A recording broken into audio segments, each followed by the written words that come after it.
Big bowl of grits for breakfast. It's man with ham for breakfast. It's scrambled with cheese for breakfast. Get on my knees, say please for breakfast. I've come a long way for breakfast. I'm happy to pay for breakfast. It's such a nice day for breakfast. Gonna change my name to breakfast. Don't make enough time for breakfast. Not supposed to drink wine for breakfast. Better wait in line for breakfast. You better stay away from my breakfast. Gonna use a gift card for breakfast. Gonna try real hard for breakfast. Start our hearts in the barn for breakfast. Can't see the big ball of yarn for breakfast. Have a moment to talk about breakfast. Don't think I can live without breakfast. Plant a seed and watch it sprout breakfast. If you hear me, then holler out breakfast.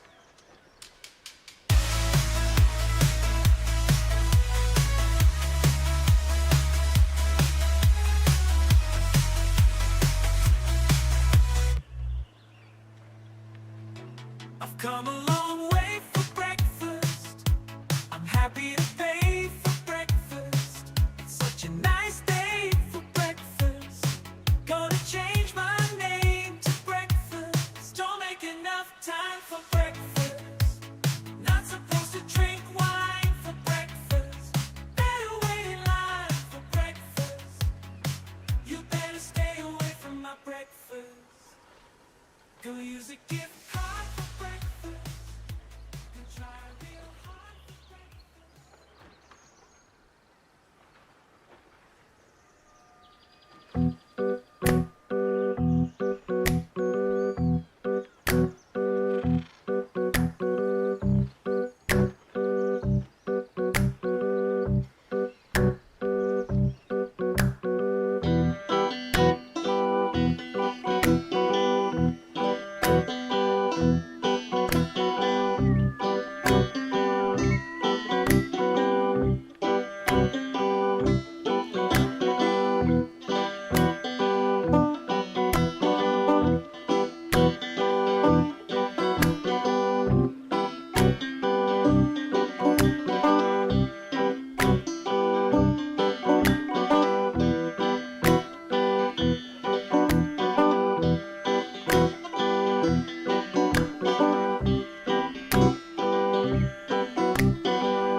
Okay, so I tried to do something differently today. Never doing that again. I tried to set up the stream to do a countdown, and that didn't happen. That didn't fucking work. Because it created a different watch page. Anyway, who cares anymore? Hi, welcome. I'm Yonder. This is Baldur's Gate 3. We're going to stream a little bit of that today, but beforehand, we're going to, chat and smoke a tad. Also, just please subscribe to the channel. I need it now more than ever. I'm telling you, I'm getting cut at work, and I'm getting sent home from work. I missed a day yesterday. I was feeling under the weather. And I'm getting cut tonight. This is 2 days of work that I've missed. Please subscribe. We need to get to 1,000.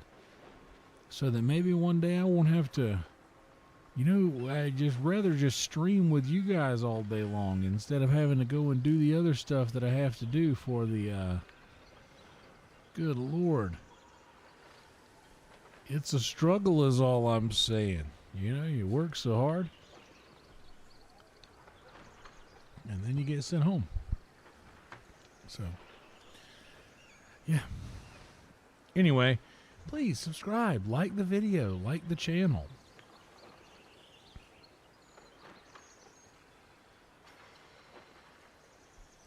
Hell yeah. What's up, Pooter and B&B Black and Blue in the chat? The great and powerful Jade made us an art thing. Where's my, there's the cursor. He made the art by Jade.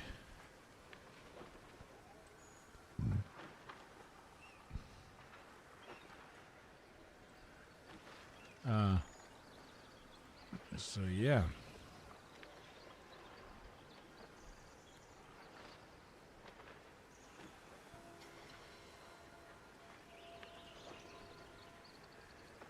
I'm just stacking all of this stuff on there.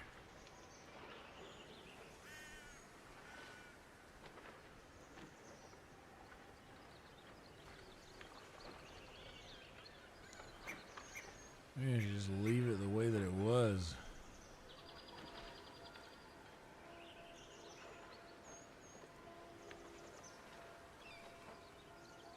And then just bring it all the way up here.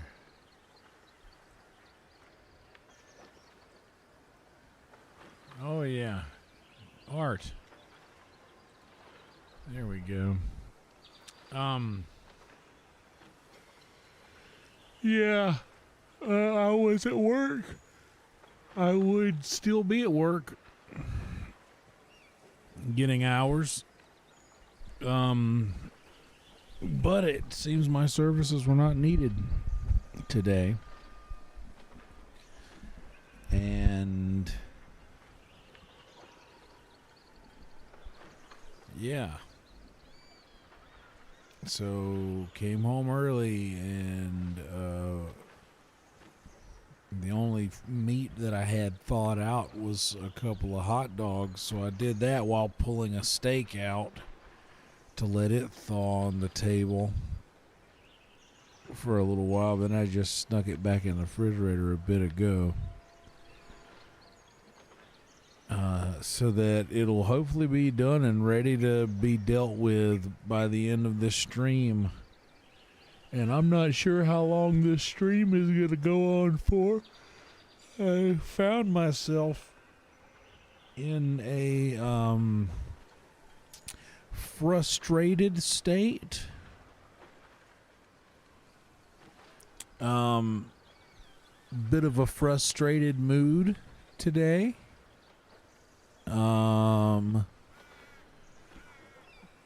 Just some stuff that I shan't share, but just know that it is very important for us to be making sure that we are subscribed to the channel, that we have liked the video, so that other people will be prompted to watch this into their algorithm. And man, we need it more now than ever, folks. I'm telling you. Also, you guys should be on the lookout. You guys should be on the lookout for the breakfast song. Has indeed been uploaded to the program in which I use to upload my original music to Spotify and YouTube Music and Apple Music and iTunes and all of that. And I'm going to be sharing a link here in a day or so that is going to have links to all of the places in which that song is available for download and streaming. So the breakfast song is about to be It's about to be in your living rooms, guys. We're getting it on commercials. We're gonna make this thing a popular song for breakfast. And you best stay away from my breakfast. I'm gonna change my name to Breakfast. Yeah. I'm fucking frustrated, guys. Ugh. I have a hard time not talking about the things that bother me whenever I'm in this type of mode where I'm streaming and I can freely just think with a microphone in front of me and talk and vent.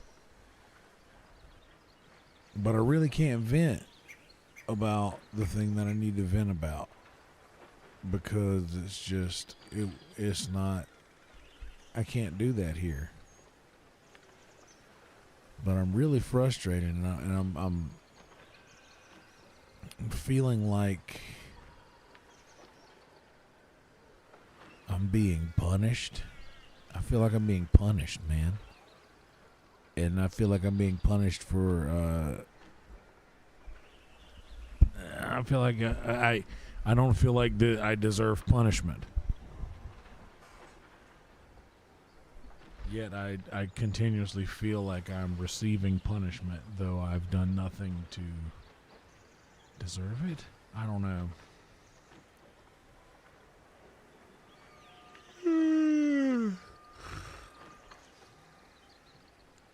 I am sleepy.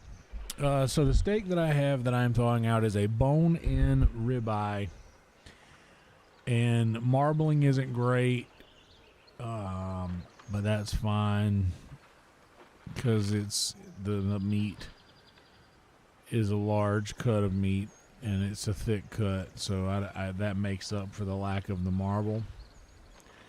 There is some fat in it, but the bone being attached is going to kind of make up for some of the flavor that the fat would normally provide.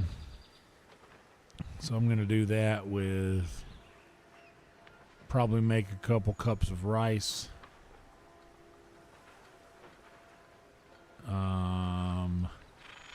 Yeah, make a little bit of rice. For the steak, I might make a little gravy. For the rice, definitely going to saute some onions. Chop an onion, saute that. Maybe I'll use I can make some onion gravy. But anyway, I might do that. But that's going to happen soon. I don't know how long we're going to be doing this for. And to be perfectly honest, I don't really know if I'm in the mood to play too long. I feel like I'm going to be getting frustrated a lot. And I don't really know if there's anything that needs to be... I don't know if there's anything pressing that I really need to do in the game.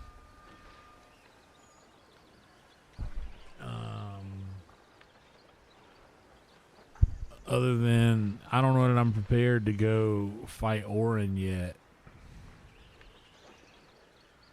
But I think that's one of the few things left to do that I can do. Anyway.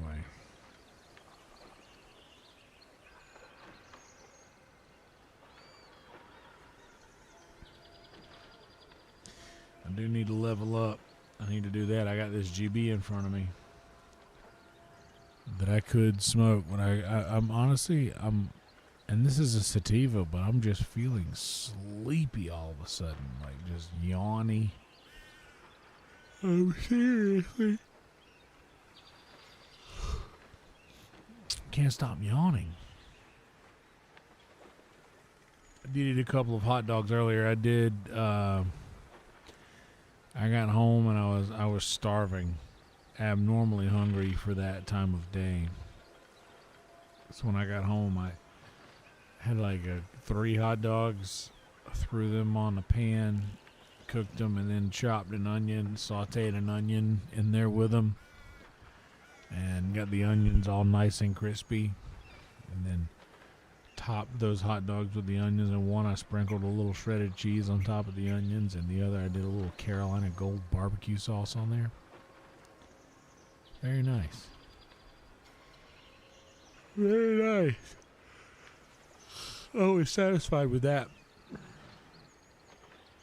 But I do have, but I was like, I'm gonna obviously need more than 3 hot dogs tonight. So I did that.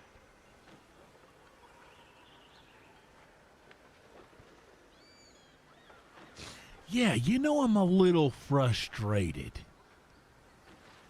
You know?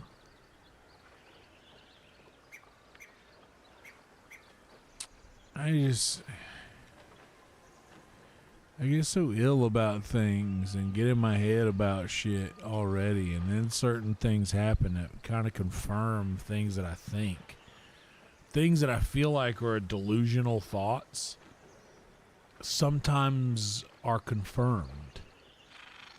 Sometimes it's like, oh, I'm just being delusional. I'm having a delusional thought. And then something will happen that kind of like makes me think, you know, maybe that thought wasn't as delusional as you thought it was. So it's like one of the kind of things where you can kind of put yourself at ease, because you're like, oh, this is just happening in my head. This is just a thought that I'm creating. So this is like, I've done nothing wrong. This is not, you know, any certain thing to be thinking about. But then something will happen, and I'm like, wait a second, am I crazy, or do I have justification to feel this way? I don't know if any of you are crazy people, but this is how crazy people think. Just was I off when I thought, oh, I'm just off about this, I'm just wrong about this, this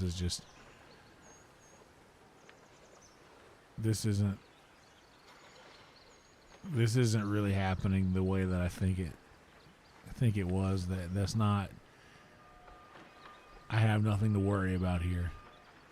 But then you get blindsided with something, and it's like, wait, maybe I need to worry here.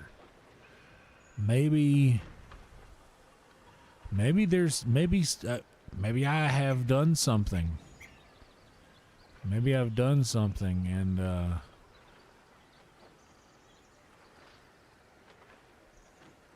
maybe I am in trouble.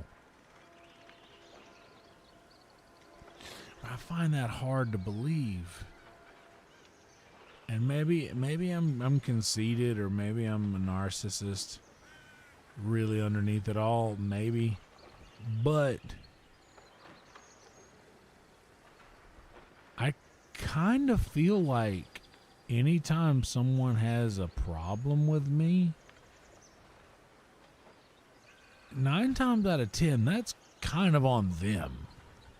Because I'm like, I don't know. I don't know. I know I'm probably just crazy, but it gets in my head sometimes, and I think that I've fucked up, and I think that I've done something to someone to deserve, like, I've done something, and this karma is coming back on me, and I'm like, where is the karma that I've put out? Where am I lacking in my life to where I've done something enough for karma to affect me the way that it has? And I know I'm speaking super vaguely that nobody will really understand what I'm saying, but I'm doing that on purpose, because it's a way for me to vent without really venting, but I still kind of get to say the things that I'm thinking and think through them and work through them, I guess. But I think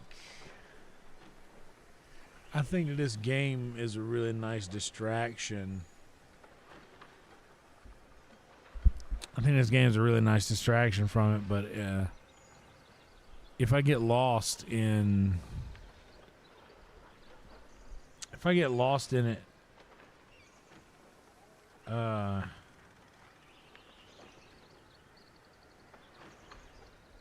don't know, if I get lost in it and I don't know what I'm doing and I can't figure out what to do next, and I don't know if it's best idea to go and just go into heavy battles that I need to finish, because those are the few things that are in my main quest that I need to do. And like,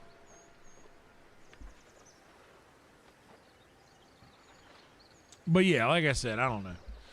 I'm sure that I'm just crazy and overthinking all of this bullshit, but every now and again something happens that makes me think maybe I'm not crazy. And maybe there is some sort of vendetta against me. Silly goose. Anyway, 22 minutes. Let's smoke a GB and then let's jump into the gameplay and just loot this room. We'll start by that. I know I'm in a room that needs to be looted, so we'll just start with that.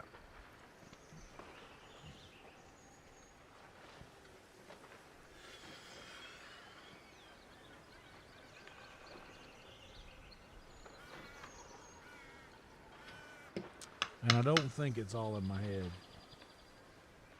I appreciate you saying that, but I don't believe that's the case.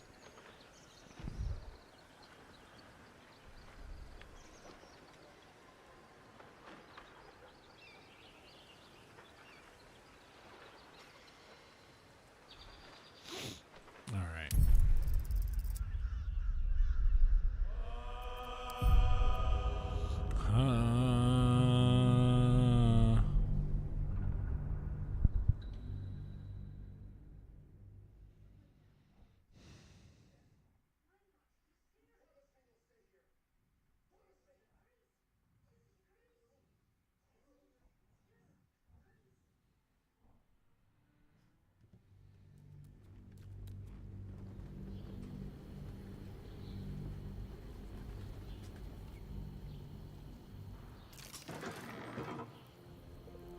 That's the thing about people that are like living a good bit of their lives in public view.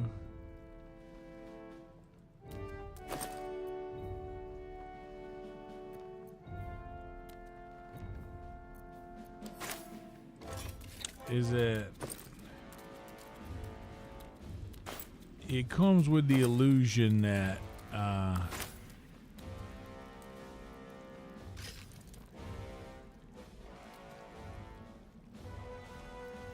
that everything is well. Not a problem. Because you only see the parts that we stream. As previously reported, the position of the Knights of the Shield as the leading smuggling syndicate in Baldur's Gate is strong. Anomalously so. Generous bribery of key operatives has elicited the information that the Knights are working hand in glove with a member of the Council of Four, Duke Boleyn Stelmane. Though Stelmane shows evidence of increasing debility due to some sort of wasting disease, her influence over transfer of contraband in the gate has only grown as her physical abilities have declined. Solving this enigma should give us the key to bringing down the Knights. Investigations continue. With utmost respect, the Black Hand of Loyalty.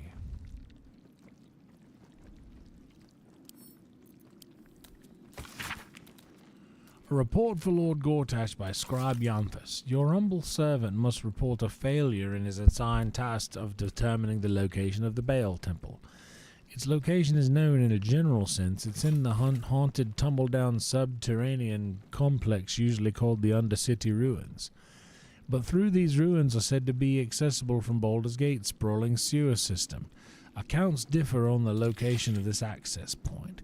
Even if one could find a way into the ruins, they are extensive, and the temple's location within them is no longer certain.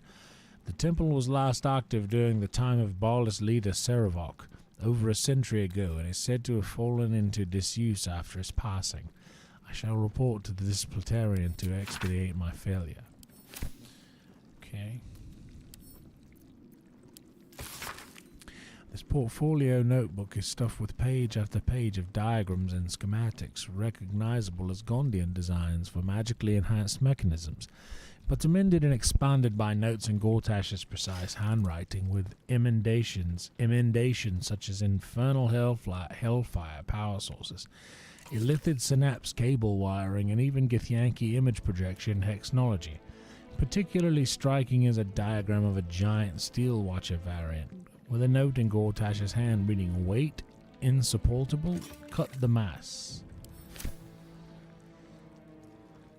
Yes, of course, but streaming people, you see what we show you, but sometimes Good find.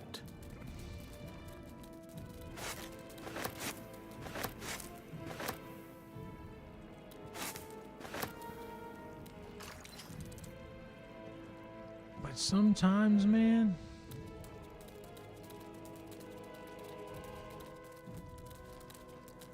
it's just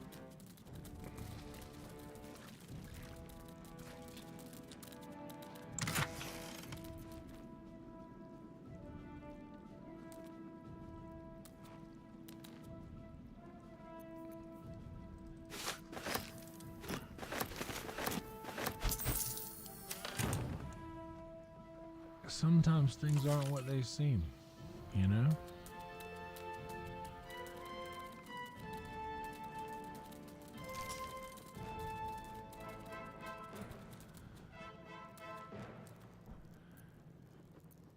Trust no one. Things will look like they're going really well. But underneath it all, you know, you're only seeing what we show you.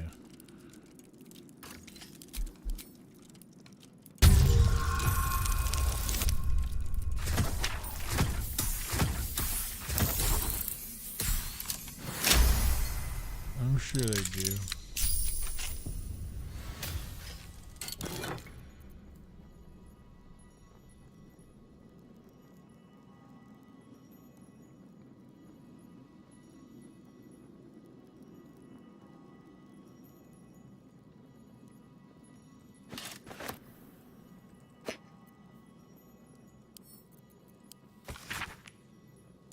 Accelerated grand design, the key points.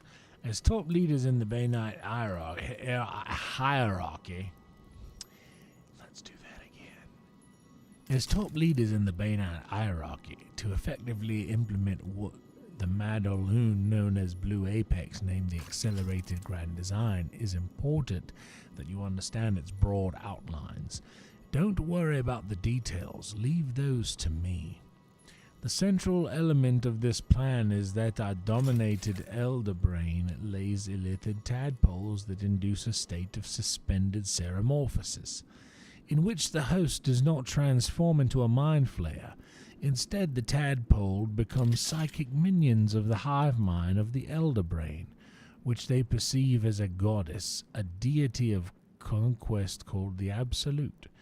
This Absolute, however, obeys the commands of the chosen of the dead three, and needless to say, as Bane is the god of tyranny, our allies who worship Baal and Merkel must in the end defer to us.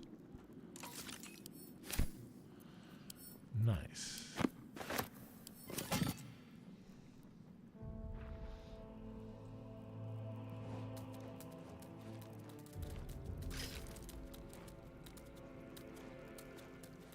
Was no door over there, right? Something over there.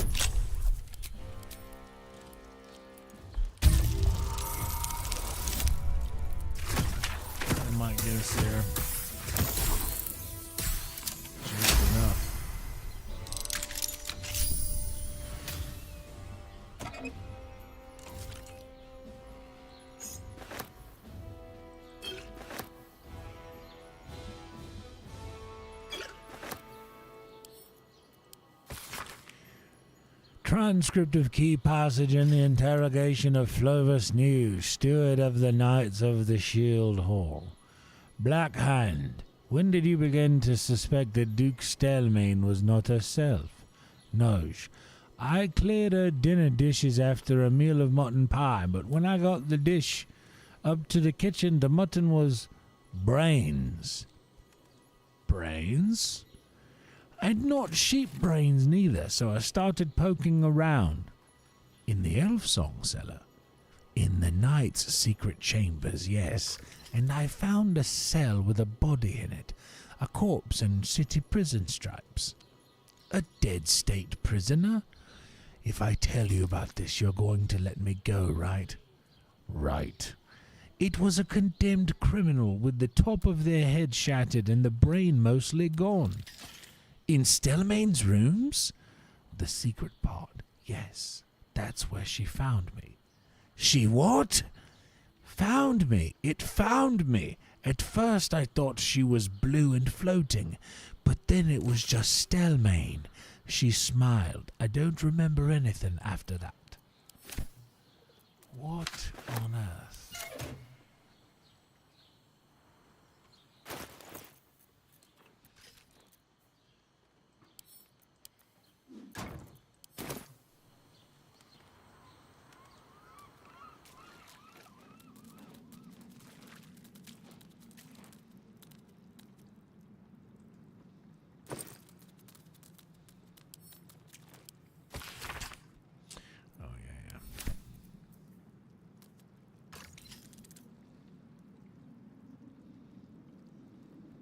That does not good.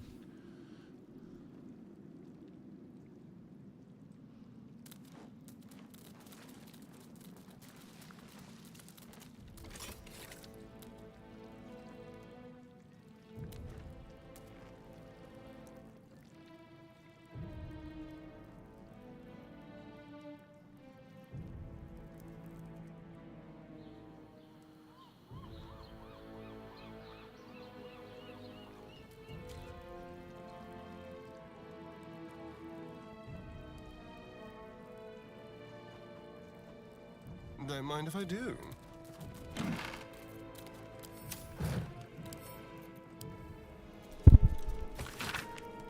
Gortash, Private Memoir Notes, number 16, The Astral Prism Heist. After that dream I had about the Githyanki threat to our accelerated grand design, my research led me to pore through the old archives left behind in Moonrise Towers by the High Heralds. These records include some surprising early sources, both Githyanki and Githzere, that mentioned a relic or artifact called the Astral Prison or Prism. Though the source of its power was unstated, this artifact was reputed to be able to project a field that disrupted Illithic psionics. Such an artifact would clearly be an existential threat to both our absolute ambitions and the grand design. All three of the ancient sources agreed that the Astral Prism was in the hands of the Githyanki Lich Queen Vlaakith. Thus was born the plan to send a tadpoled strike team in a grown nautilid piloted by the Emperor to steal the Astral Prism from Vlaakith. Wait a second. Send a tadpoled strike team in a regrown nautiloid piloted by the Emperor.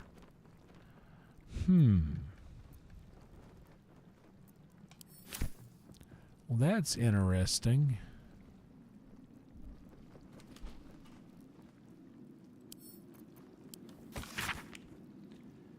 I re-established worship of Bane in Baldur's Gate as a hidden cult. I realized the secret worship of Baal is also on the resurgence and acquainted myself with a local leader and actual Baal spawn. The Baal spawn and I worked together on a heist from the House of Wonders and, discovering common goals, forge an alliance. In dreams, the Baal spawn and I are visited by Baal and Bane, who name us their chosen and command us to seek out an ally with Ketheric Thorm, the chosen of Merkel. Visiting Ketheric at Moonrise Towers, I learn of the Mind Flayer colony in the Underdark below, and conceive a plan to conquer its elder brain using the crown of Karsus. The Baal spawn and I employ Diabolus services to gain access to Mephistar and steal the crown. We 3 chosen used the crown to enslave the colony's elder brain. But during that raid, Ballspawn is betrayed by the Ballist second in command, Orin the Red, who usurps the Ballspawn's power and declares herself Ball's new chosen. Following my master plan, the new trio brainstorms our grand hoax of the Absolute. Note, where to put in the astral prism and the adventurers who took it after its theft from Blacketh, and when to admit considering taking them as my new allies.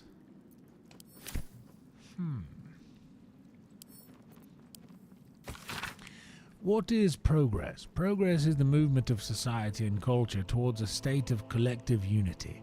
Without unity, mortals, each with their own individual agenda, blunder against each other, causing friction, conflict, war. Unity, peace and prosperity is achieved when the collective follows a single agenda, that one of superior person. Runaway egocentrism, that urge often miscalled free will, is the one true enemy of unity. Free will must be eliminated. Control of the brain is key. The Netherese tadpole is the perfect tool. Tadpoled, the brain is freed from egocentrism to follow the agenda of unity. The tadpoled brain is a happy brain. There is no conflict except against the enemies of unity. And the brain is all you need. Once freed from its agendas of free will, it can also be freed of the frailties of the mortal form. The brain can live forever in a steel body, or even better, control that body from afar. This is progress. This is the ultimate state. Lord Invergortash. Crazy.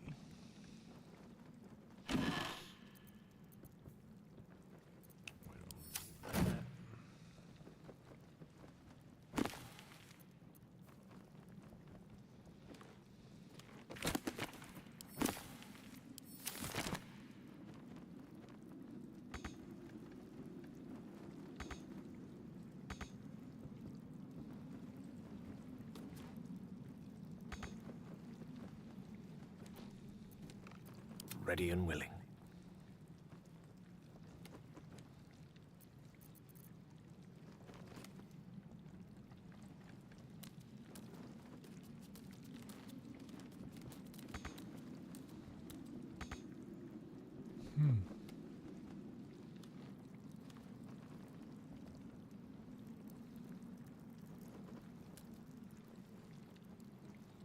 Right away.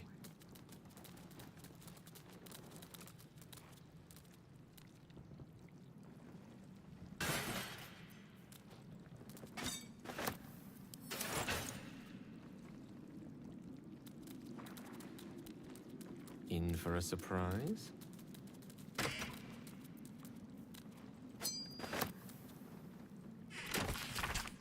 I knew it'd be risky to give one of the netherstones to that loose catapult Orin, but when I look in her eyes, I feel something, though I'm not sure what to call it.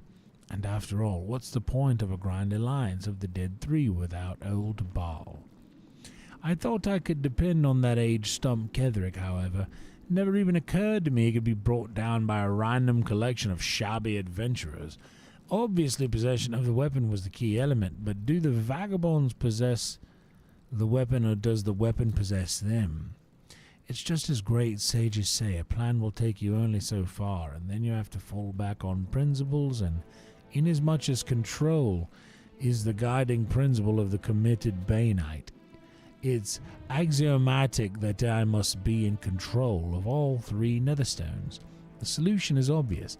Pit the vagabonds against the loose catapult, and once they bring me the other 2 netherstones, we'll find a suitable positions for them in the new order to follow. Not the Illithid's grand design, of course, but the golden reign of Gortash. Yes, that has a nice ring to it. Then we shall deal with our naughty absolute brain, and its growing propensity to throw petulant psionic tantrums. It's no accident that I chose to place it in a domed cavern beneath the upper city.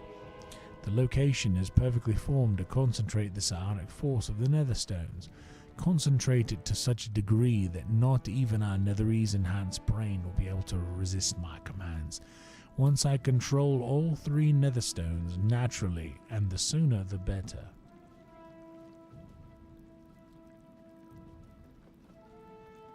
The domed cavern beneath the upper city.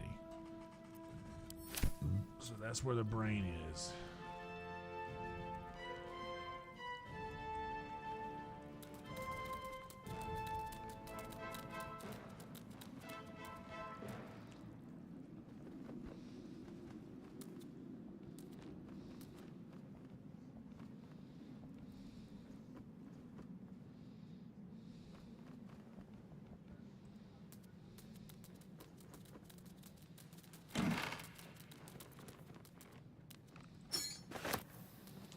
You know what? We're gonna take all this shit and then go sell some wares, because we could always have This will money. come in handy.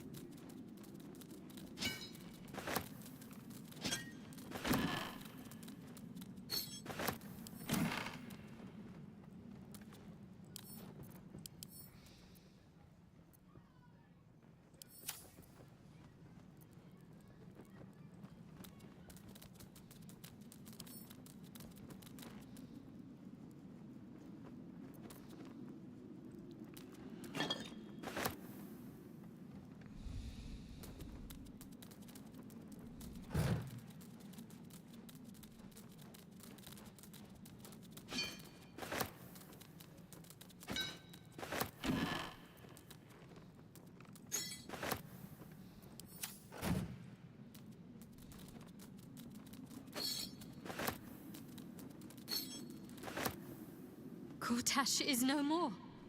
And he was kind enough to bequeath his netherstone to us. We might yet manage to pull this off. Speaking of pulling something off.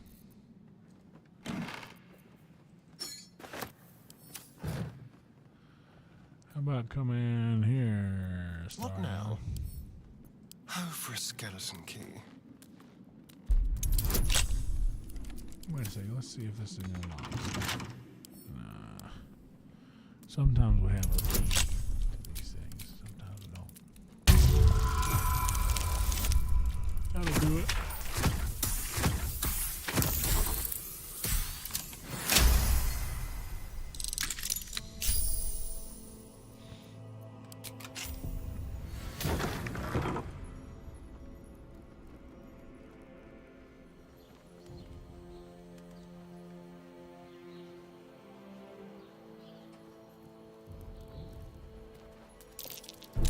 Be careful. There are traps about.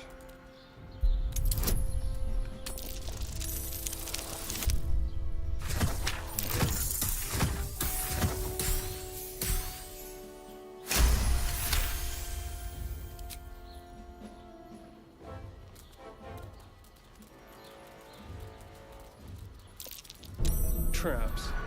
How considerate.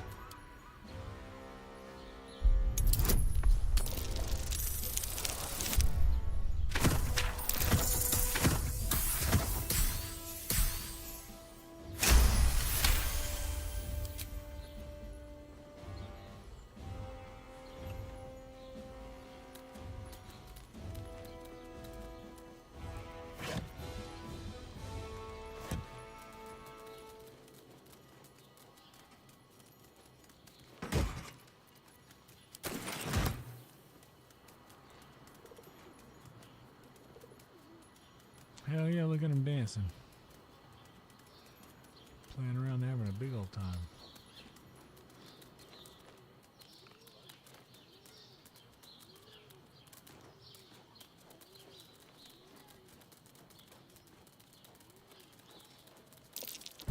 A trap. Someone doesn't like visitors.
I mean, that looks pretty rad. Sometimes I forget how beautiful this game really is, and then I see something like this, and hey, look, it's a windmill. Is that the windmill that we threw the guy from?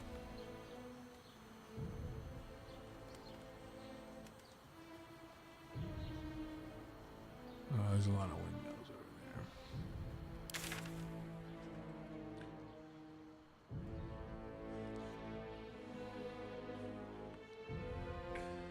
All right, so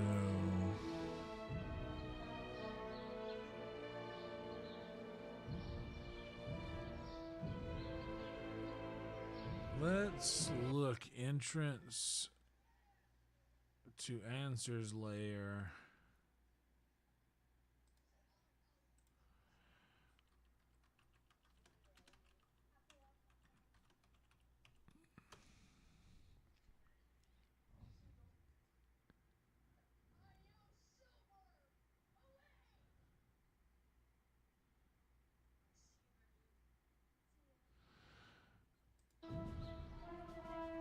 Okay, let me go back in there.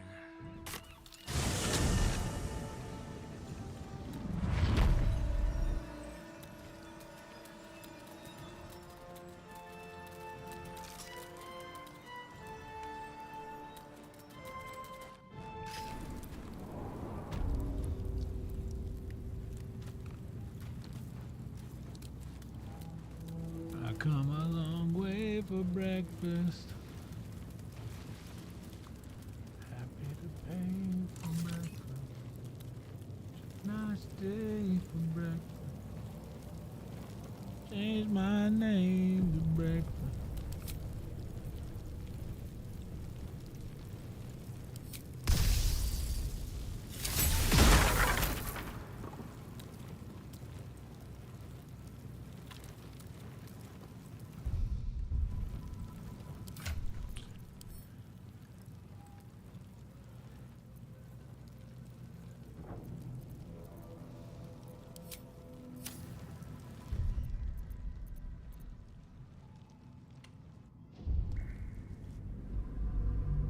By the way, the Brothers Breakfast, I think, is the name. What did I call that shit? What did I name it? It's called Brothers Breakfast. Just Brothers Breakfast, and the song is called Breakfast. So it will be. It's not anywhere right now, I don't think.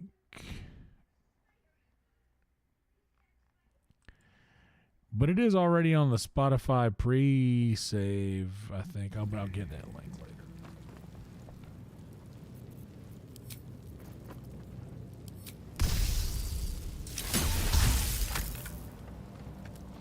Okay, that's not how you do it. What did it say here? It said, walk to the end of the corridor and enter the western room where there's a waypoint. Turn west from the Worms Rock waypoint to find the passageway that leads inside the prison. Go to the same dragon torches. Use lightning and then head through the secret wormway entrance.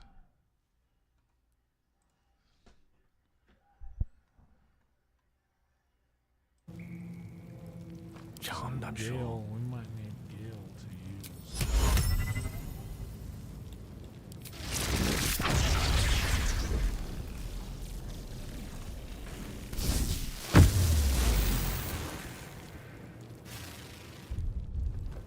Nope.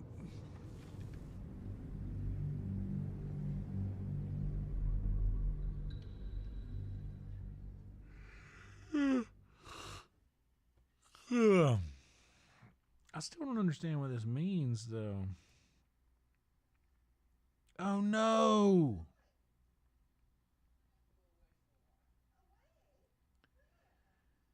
I exited out of everything I was just doing. Oh, fuck.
Yes?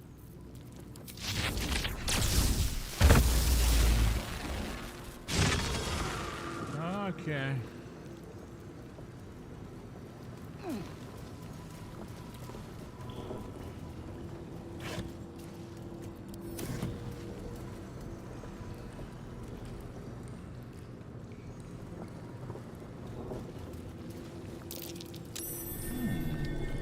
What's that?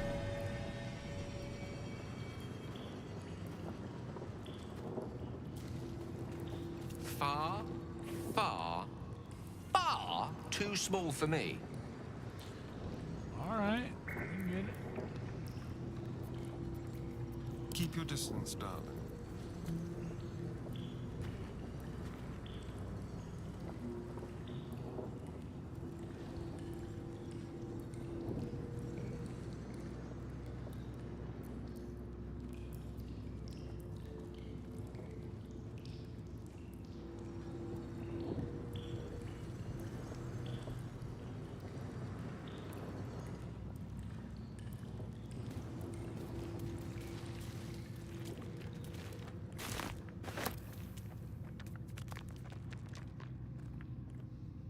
I wonder.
Oh, this is where the dragon is. Answer is the dragon.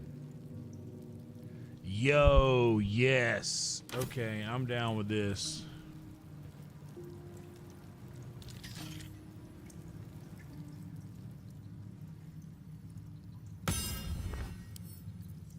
Very well then. The worm's lair. Incredible. The legends were true, and we've marked our place among them. We'll prove our worth with unrusted swords and meet the dragon. The good dragon, or so we pray. Gods bless our endeavor.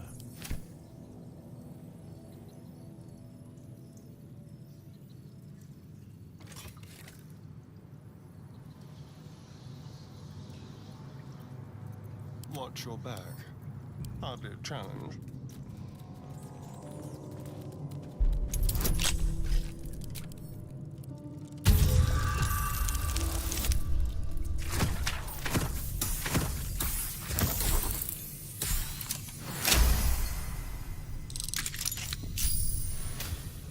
Elminster's not around, so it might as well.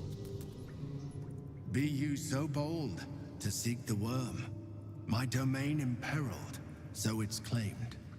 Enter then and prove thy merit, hero be. March forth and swear it.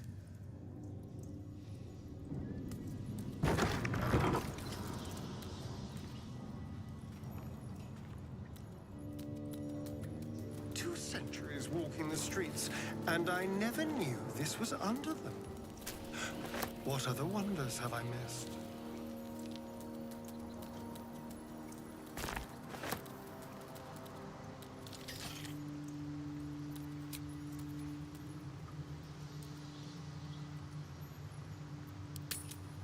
I gotta get that lightning spell slot back.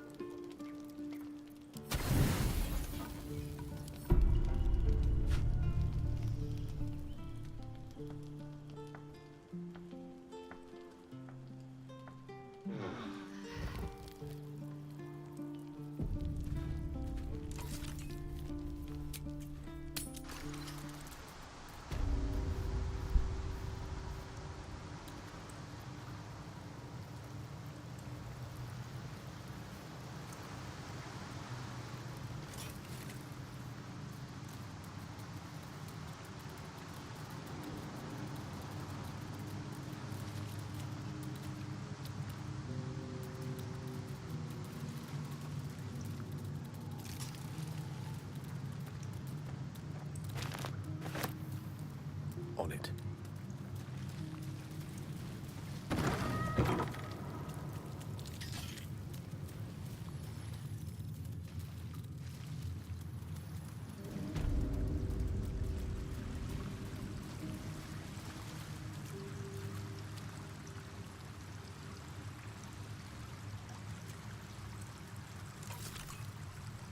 A champion burns bright, even when rushing waters and moaning winds threaten to extinguish the flames.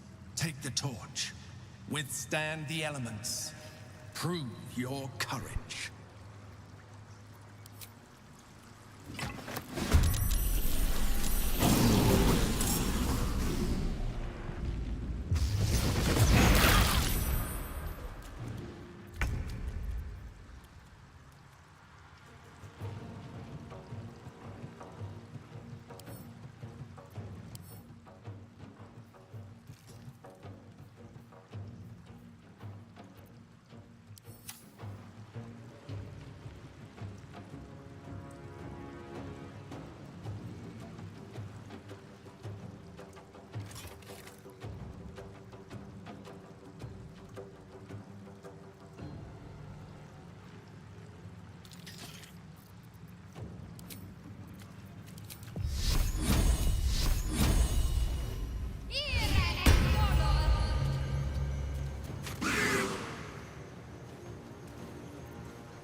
Go for the throat.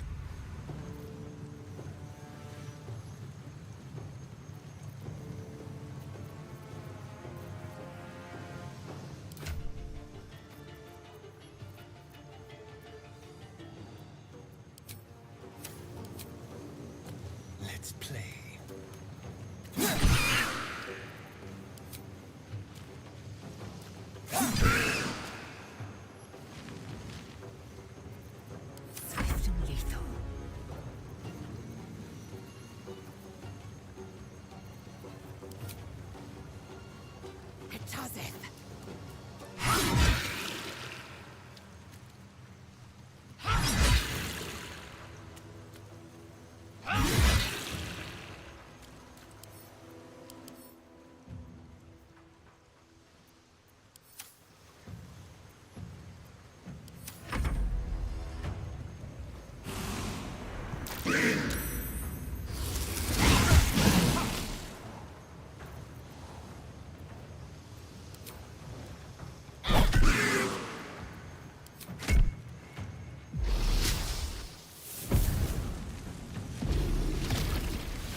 to move.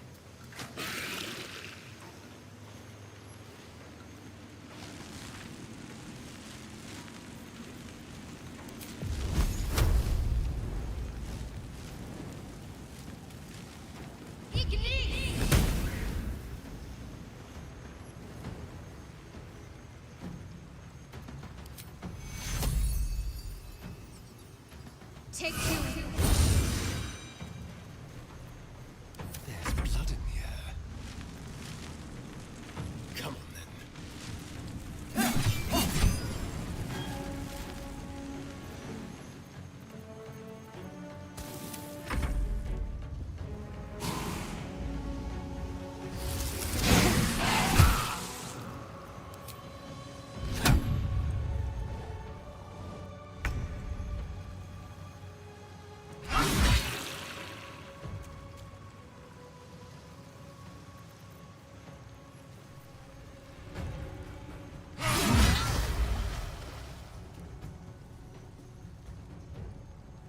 Let my name be known.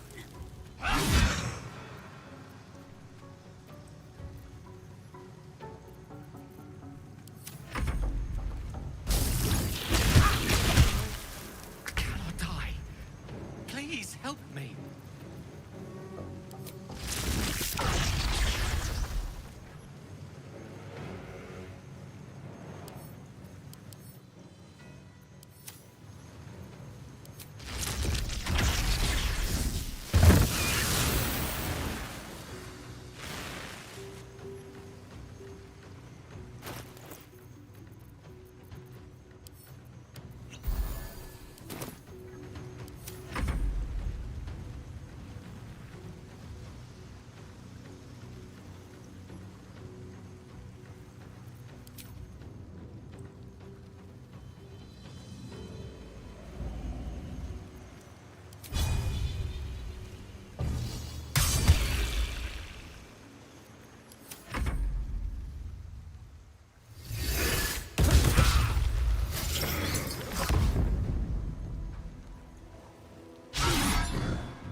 chances.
Hold on.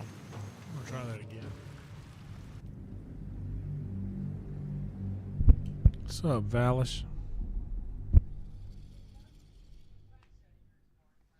Harry Potter game does look different.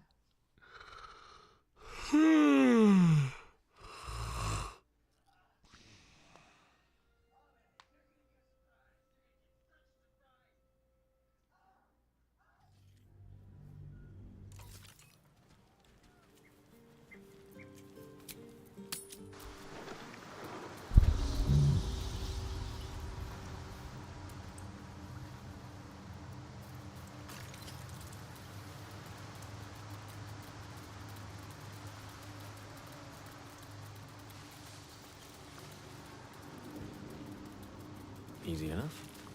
Let's smoke, y'all. On my way.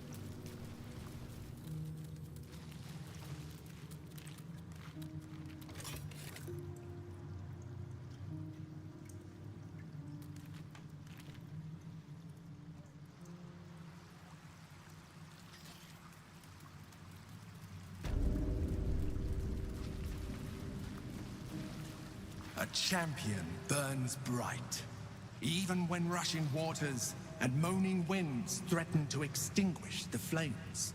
Take the torch, withstand the elements, prove your courage.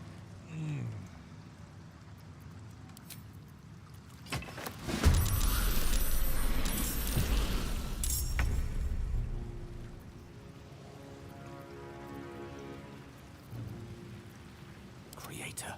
Destroyer. Can't give up. Not now. Seems simple enough.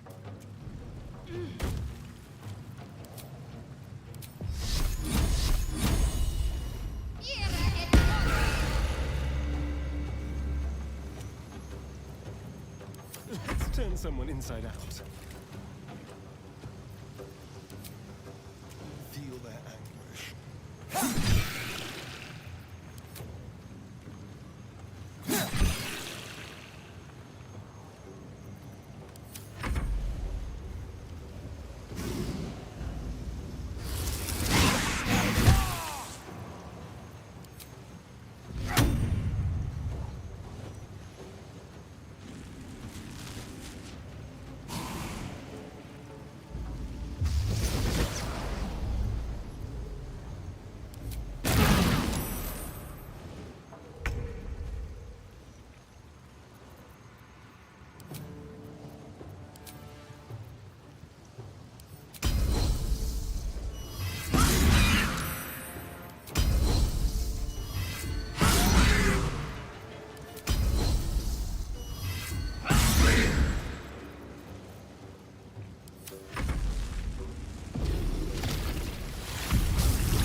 supposed to be satisfying.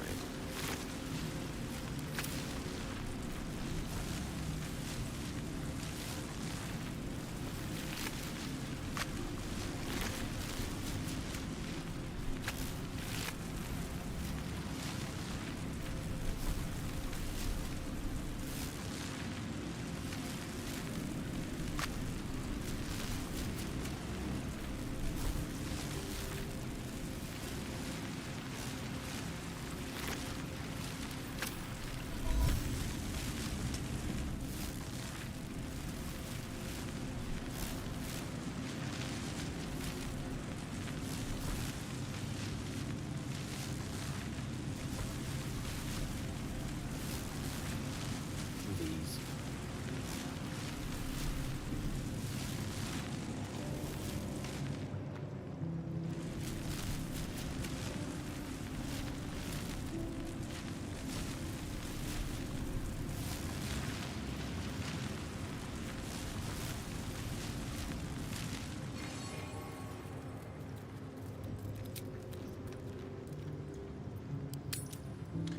Weird.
Gave permission to proceed, but it didn't say to where.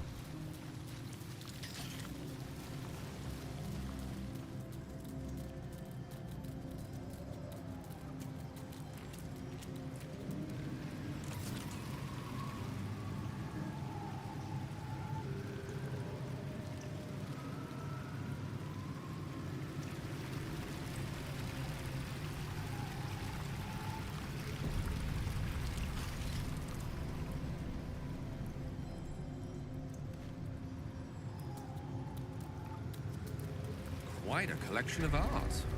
Shame to keep them from the public eye.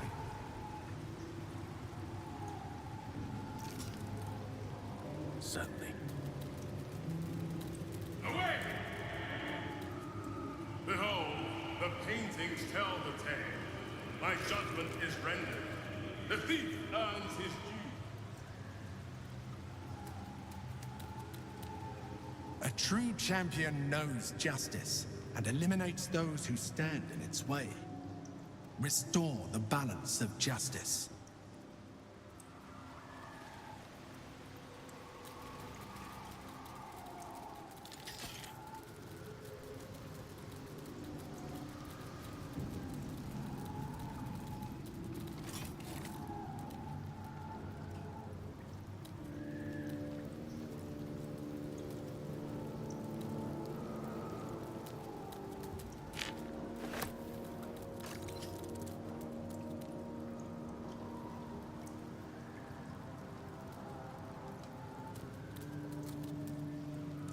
The chase.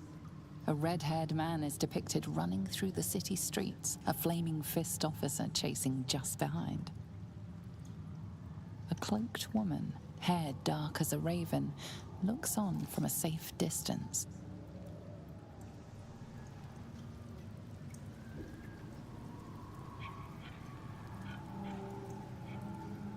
Might as well.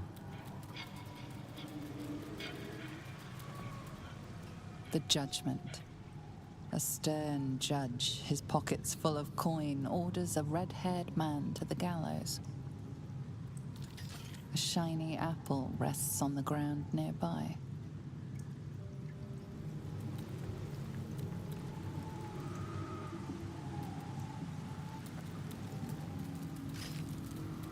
Saw an apple over here.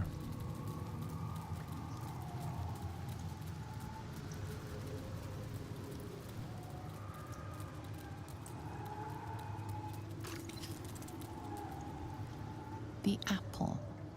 The painting depicts a red-haired man stealing a shiny apple from a cart in an open-air market. You know this market, the Wide, where Baldur's Gate citizens and visitors gather to conduct trade and wax political.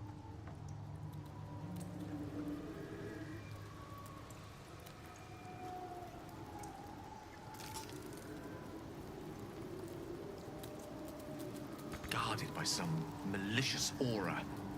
Need to dispel it to get past.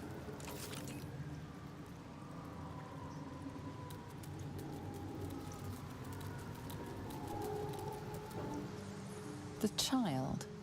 A red-haired man is portrayed with his cloak's hood lowered, giving an apple to a smiling urchin.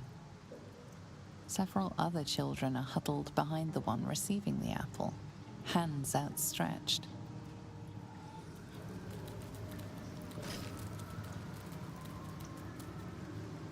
The induction. A red-haired man is depicted in hushed conversation with a dark-haired woman. She wears a cloak with an unusual symbol on it, tally marks totaling the number 9.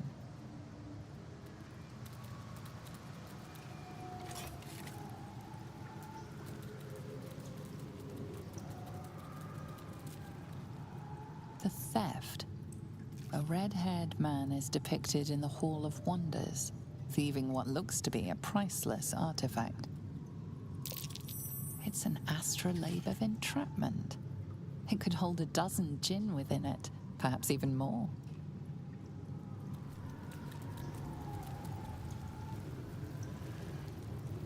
Okay.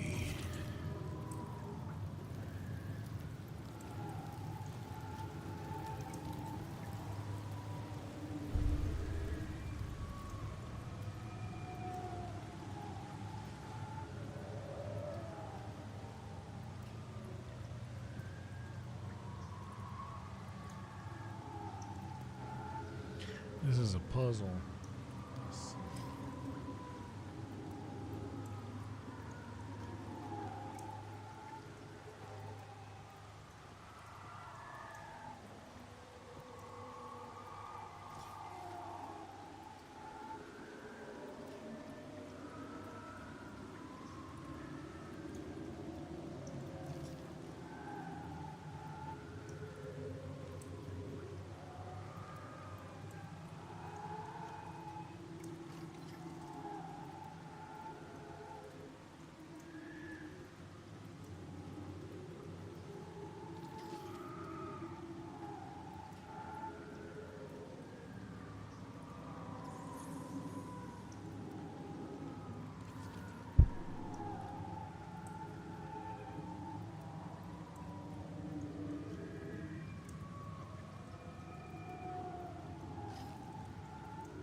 Okay, so apparently I gotta pick the right painting.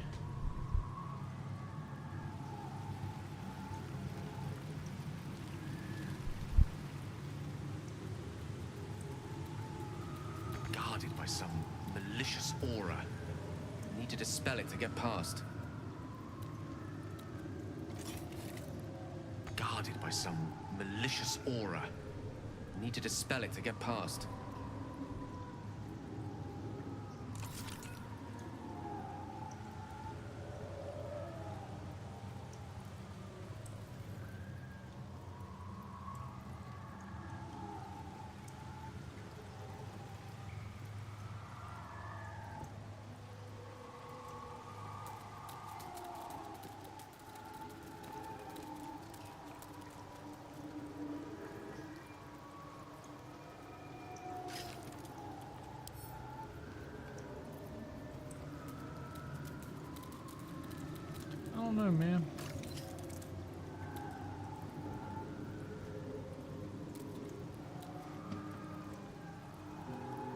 gotta figure out.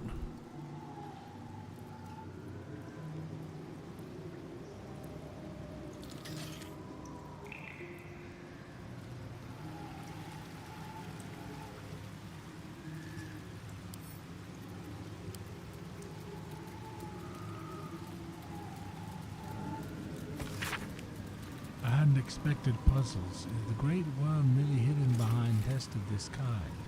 I expected feats of strength, yes, but nothing like this. Like it was designed for sport. What was F5? Let's see.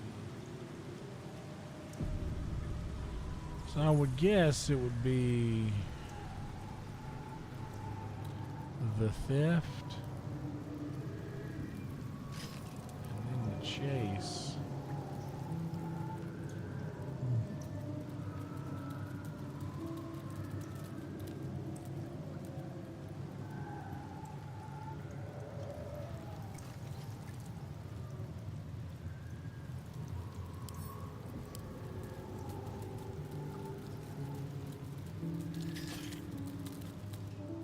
The theft. A red-haired man is depicted in the Hall of Wonders, thieving an astrolabe of entrapment.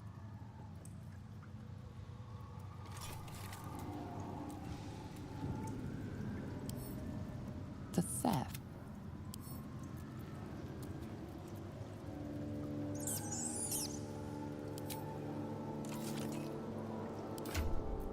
I gotta get my...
Eager for battle.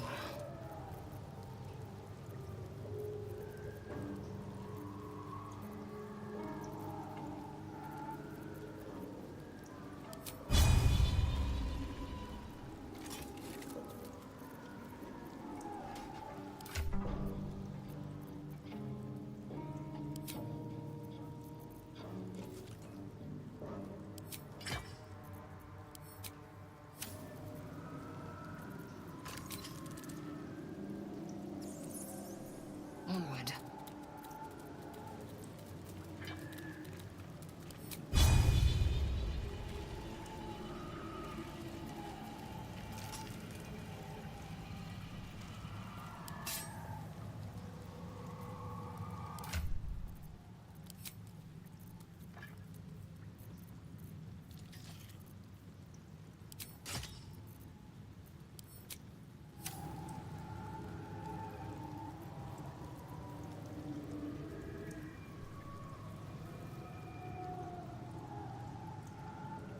Damn it, I don't know what to do.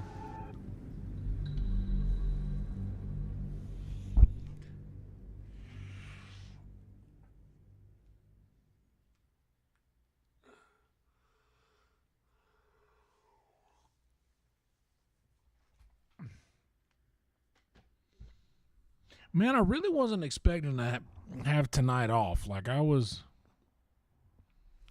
Usually Wednesday night is a good hours night for me because we have the mic and I get decent hours. Like, it's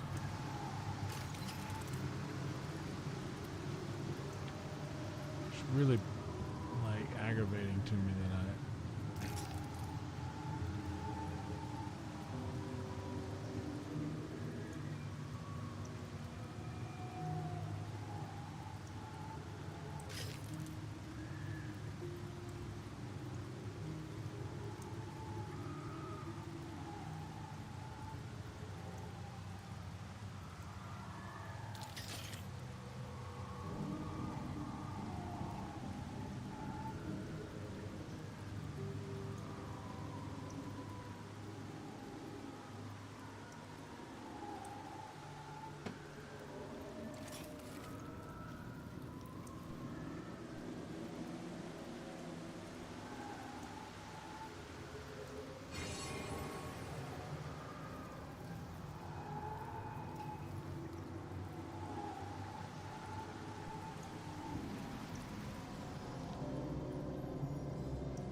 Yes, of course.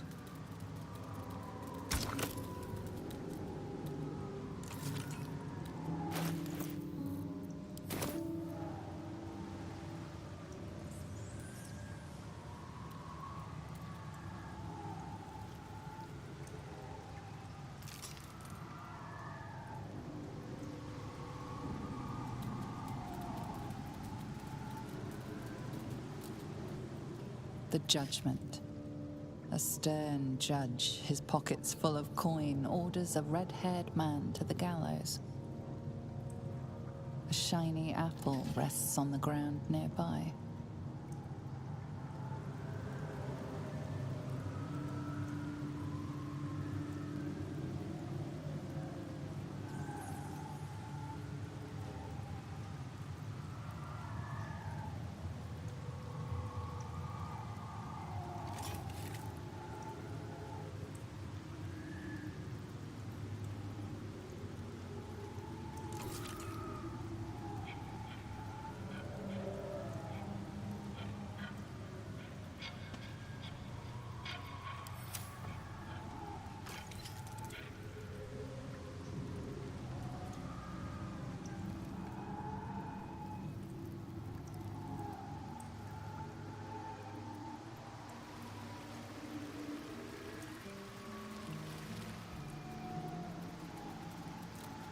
Cleanse the world of those who would stand in the way of the righteous.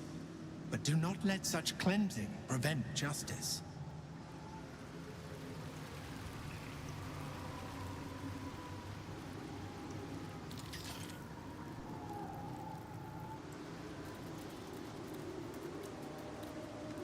Guarded by some malicious aura.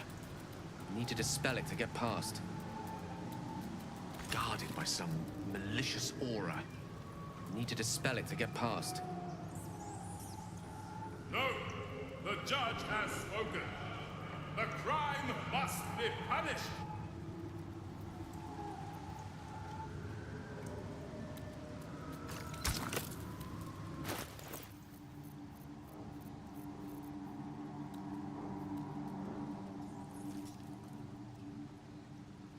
I don't know what to put in here.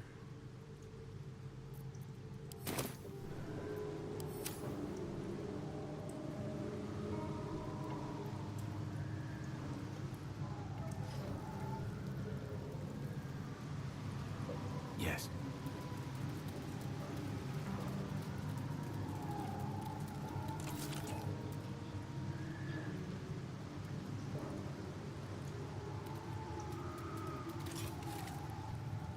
The apple. The painting depicts a red-haired man stealing a shiny apple from a cart in the open-air market called the Wide.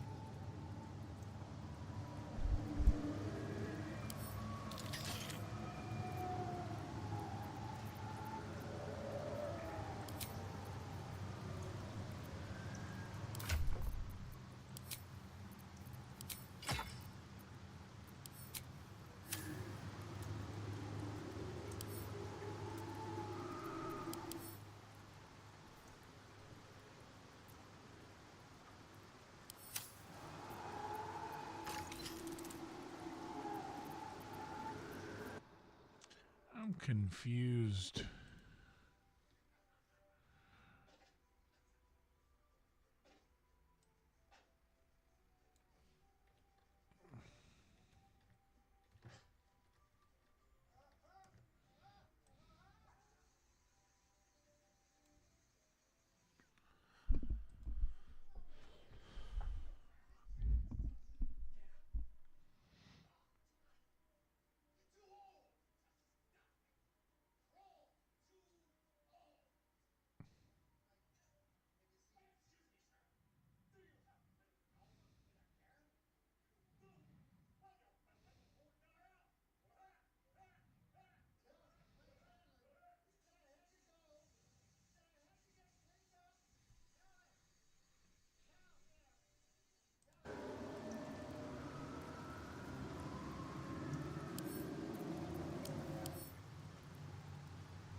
Guarded by some malicious aura. Need to dispel it to get past. Guarded by some malicious aura. Need to dispel it to get past.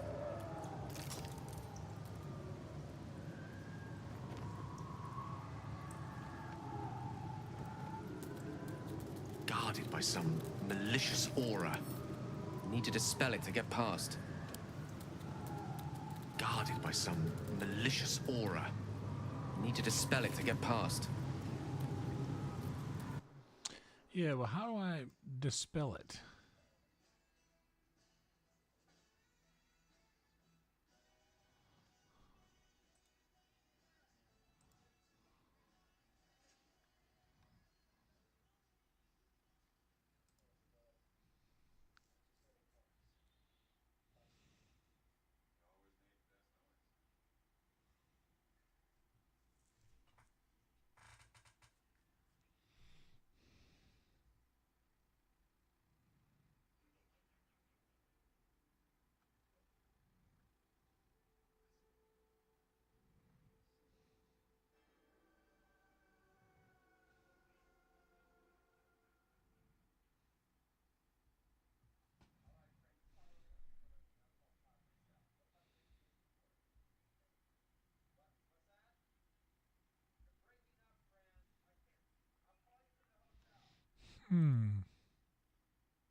Maybe remove curse.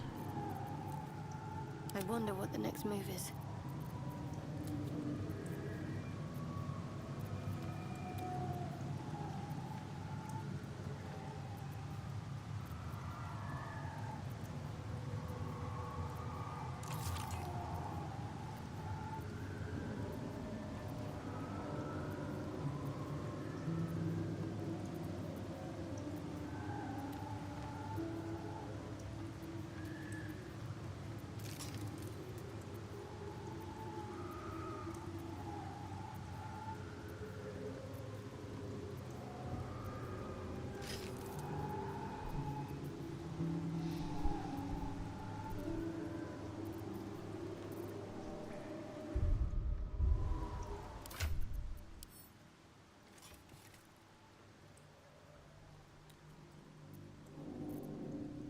Okay.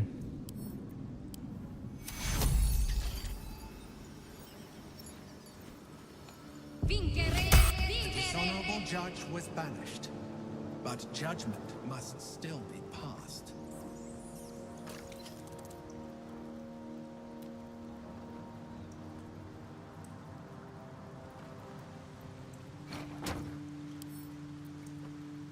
might as well. I'll give it a try.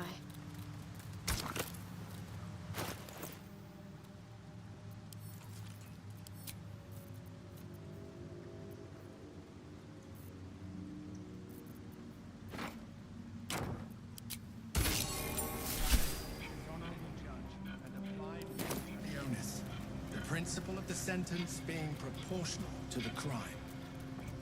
You are a paragon of justice. Which way to the nearest library?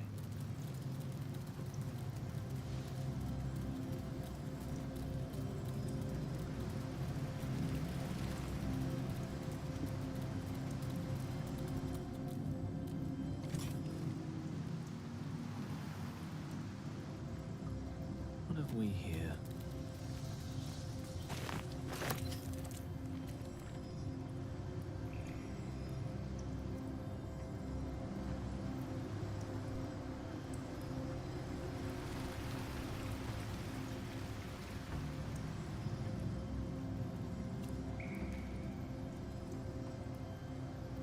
Consider it done.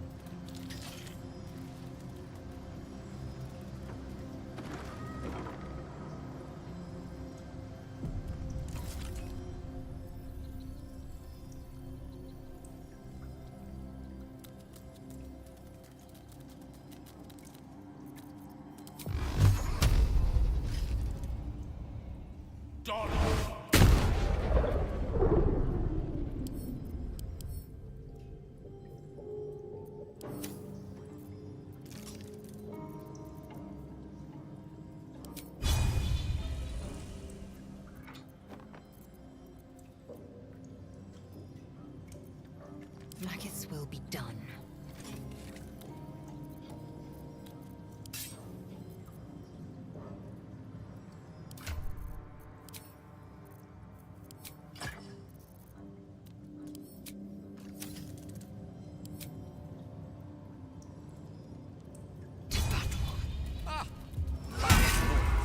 Why, this might just be the highlight of our misadventures to date.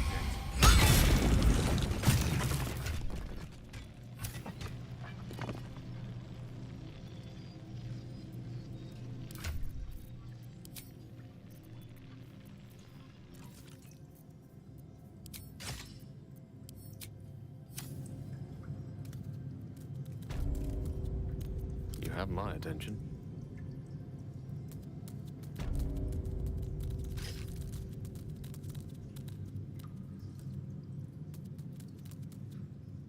Prove your strategic wits. There is but one rule. The Dark King must fall in 2 moves. Are you a commander of armies? Or a shivering pawn? Fodder for cleverer minds.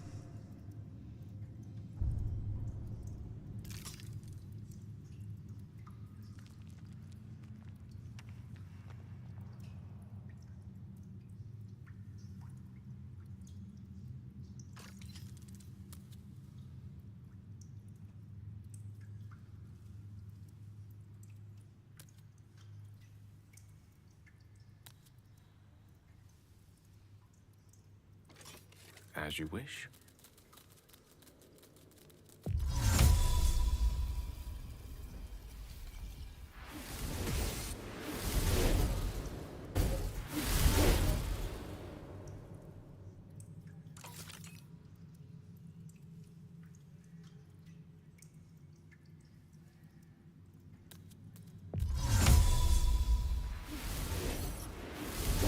The platform is still standing. Again.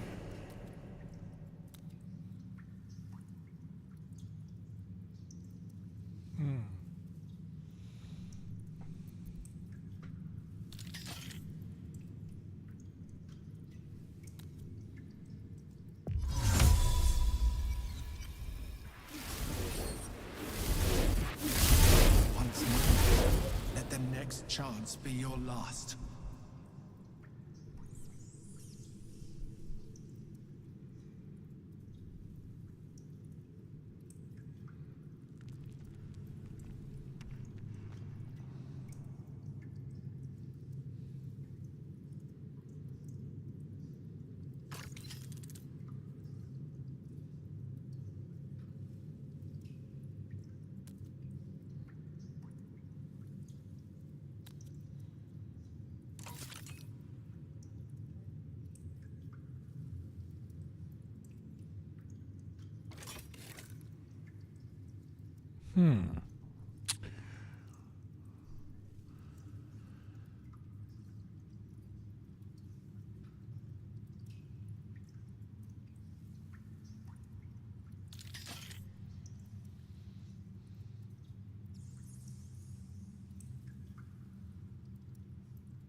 The Black King endures. You are lesser than pawn, lower than grub. In a battle of wits, you are fated to... Yeah, I know, I'm stupid.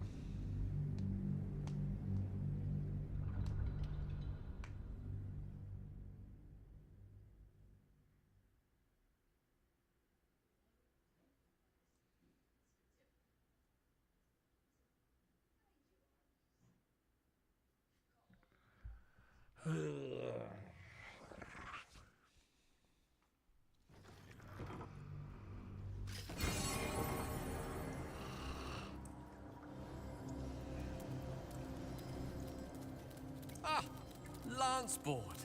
Why, this might just be the highlight of our misadventures to date.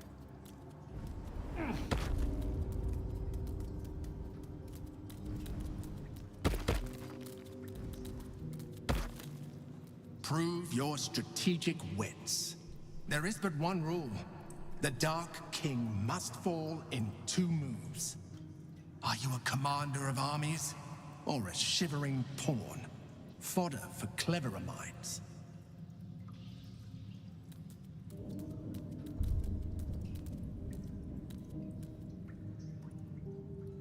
Okay, there it shows me I've only got 3 turns to go.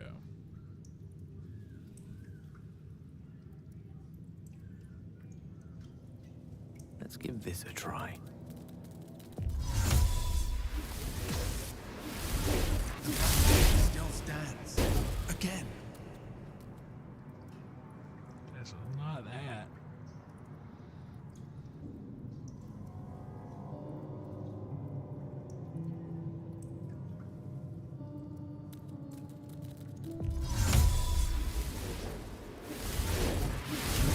Once more, let the next chance be your last.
Black King has fallen.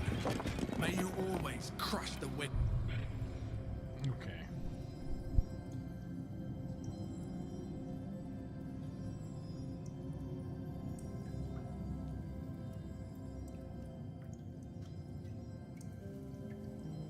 Interesting.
A good leader has the insight to find good counsel. As a war reaches its end, there is one who doesn't advise for the city's prosperity. Find him and strike him down.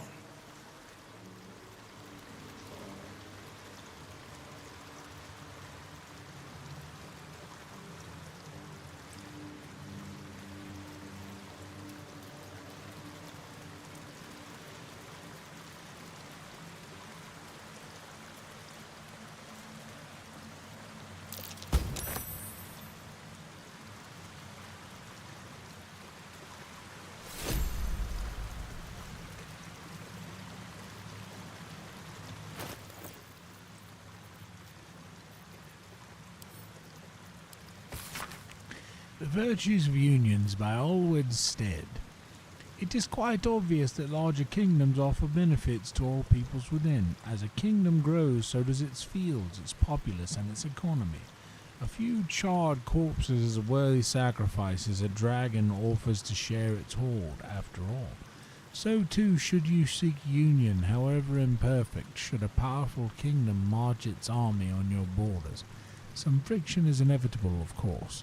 Citizens' rights might erode, for instance, but such lesser issues will be sanded down by the march of time, such as the price of peace. So it's not Allwood's Stead. Onward.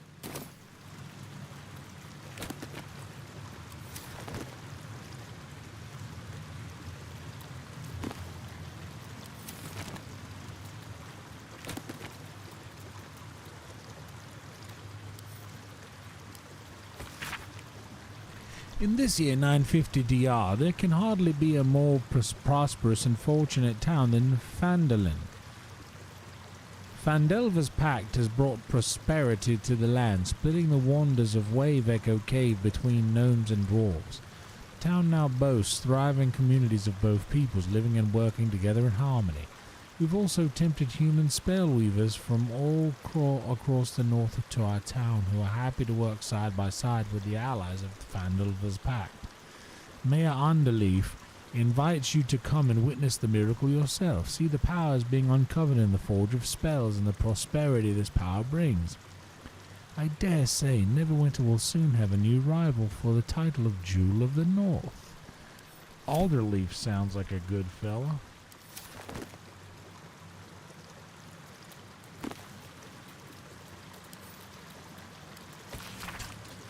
An excerpt from ongoing metatext, rebound by Iosefa Elgin, a scholar excommunicated from Church of Denia for heretical efforts to reconstruct the metatext, her god's annal of lost and hidden knowledge. Despite their protestation to the contrary, it takes no keen eye to see echoes of Banite philosophy and modern Xenoterran practice. A strict militaristic hierarchy where all power flows from the top. Who occupies that position today is the matter of some speculation, for the Black Network's leadership was thought destroyed along with their headquarters at Zentil Keep in 1383 DR.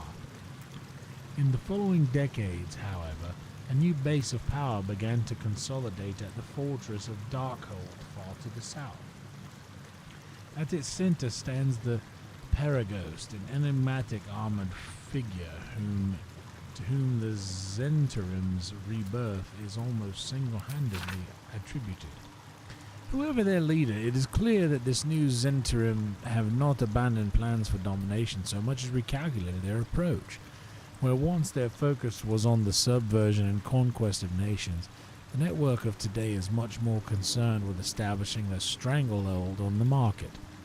A power which crosses borders that are closed to more conventional forces.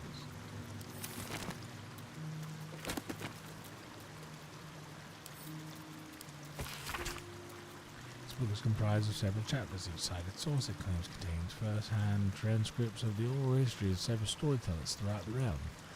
Chapter 25. Cornelius and Tomilius Worthywart, halflings encountered on the Golden Road south of Inolith. I met the brothers, or rather they found me, in the lower pass through the Firesheer Mountains. They'd encountered a trail of golden discs along the path, and had resolved to gather the return them to whatever fool had more coin than common sense. It was to our mutual embarrassment then that I removed my cloak to reveal my patchwork yellow hide. It was molting season, I explained, and the traveller on the road had not the luxury to shed their scales in private, as he would be proper. I suspect they knew too little of Dragonborn to be appropriately disgusted, and instead invited me to sup with them. Over a roadside fire, I learned the purpose behind their journey. Cornelius, Lurian, my lad, our ancestral home, it was lost during the spell plague. Tomilius, were it nothing lost, Con, it's not Nan's lucky Nash's, is it? It sank. Wasn't I there when the blue fire took it? Sure, what do you remember? You and knee-high to a gnome. I remember you crying. Maybe it was you that sank that place. Going back to finish the job? Watch that lip, lest I fatten it. Only a fool speaks ill of his homeland. Their brows were bristling dangerously, and so I diverted hostilities by speaking of my own people's ancestral home, the blighted world of Abir and thousand-year tyranny of dragons we lived under until the blue fire of spell plague brought us to this world. Right, another potato?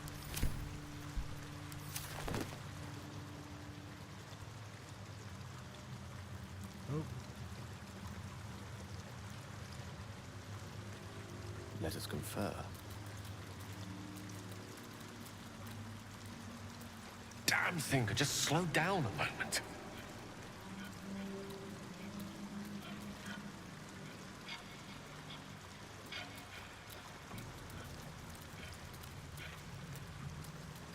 Damn thing could just slow down a moment.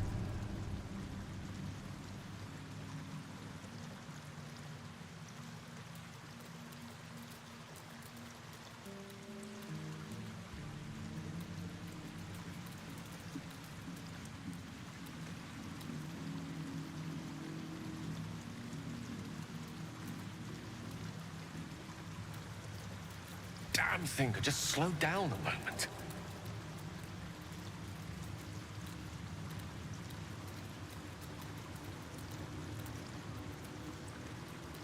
Damn thing could just slow down a moment.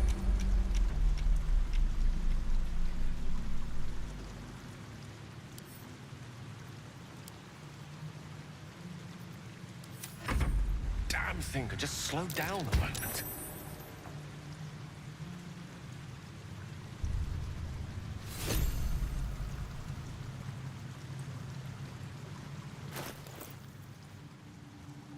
Swelto's Ethic.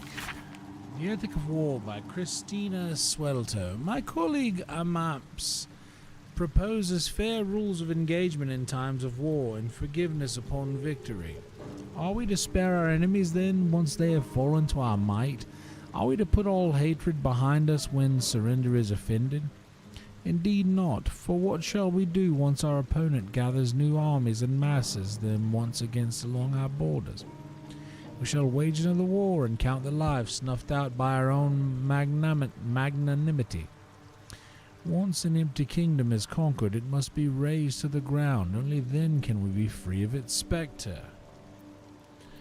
Well, that doesn't seem like a very nice thing.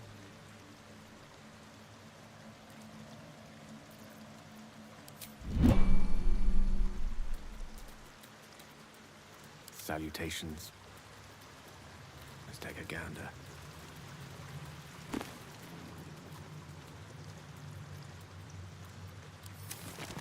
Wait. Maybe there's something in here about dragons.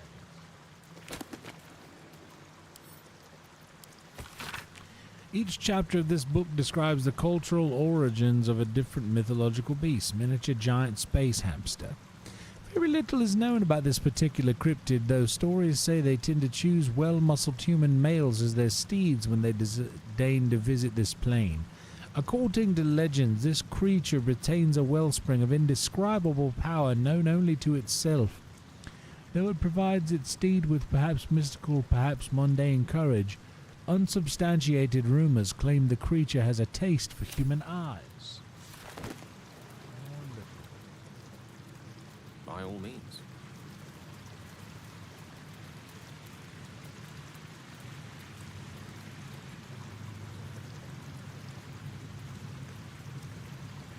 damn thing could just slow down a moment.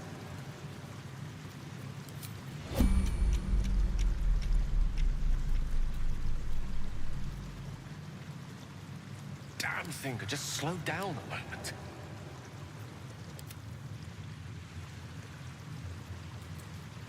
Blasted little thing slipped my grasp.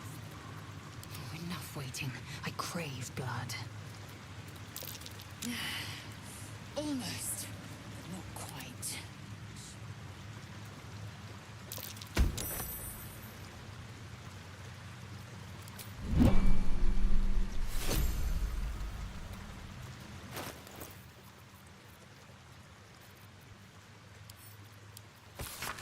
My life has been a long succession of pleasures. To see my town take to my ideas and cease legal discrimination of local orcs. To see my fights against horrid living conditions in city factories take off. To have the chance to see a new generation take to these ideas of a better, kinder, fairer, intelligent world and run with it to new reaches of the continent. It was not a life without struggle, however. I shall regret my failures. My old friend Swelto comes to mind, who adopted such cruel ideologies later in life. I will forever console myself in the idea that such a brilliant mind would only conceive such theories under the strain of exile and the promise of reinstatement, as she ultimately was. Okay, so that means...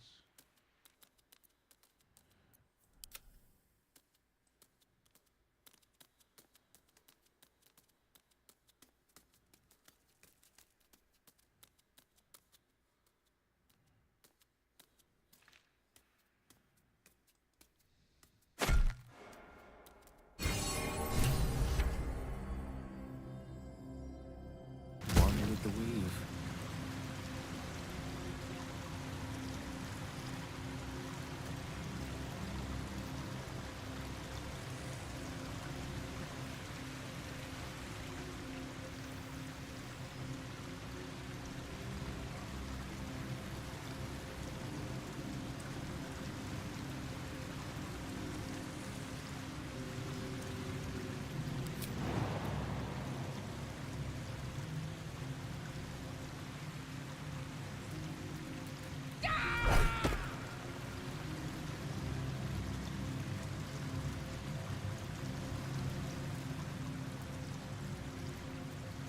Can't afford to stay idle.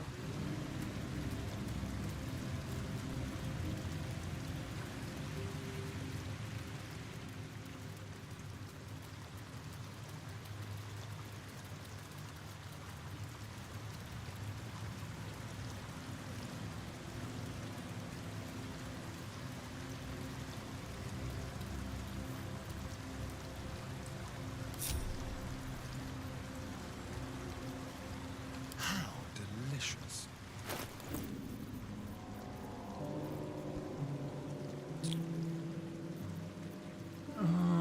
Let's get rid of some bullshit.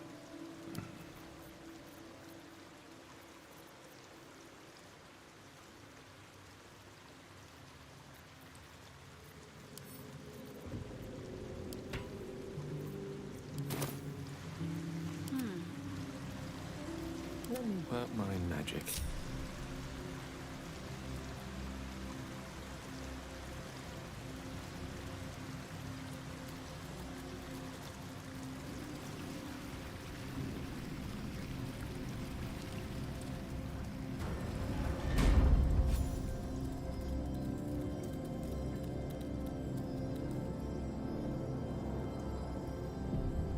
I think I'm about to go to the Dragon's Den, but not before I smoke. It's 1:04. Got on early tonight, so this has been a stream for a minute. Maybe after we finish with this dragon, I'm gonna go ahead and get out of here. I've already streamed longer than I thought I would because I'm not really in the mood, you know.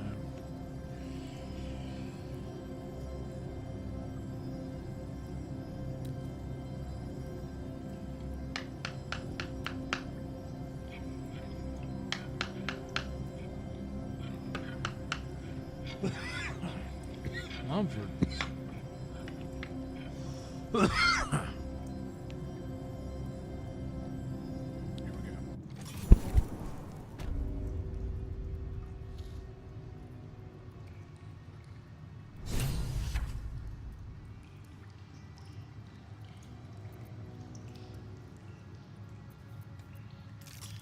Don't touch me. Simple.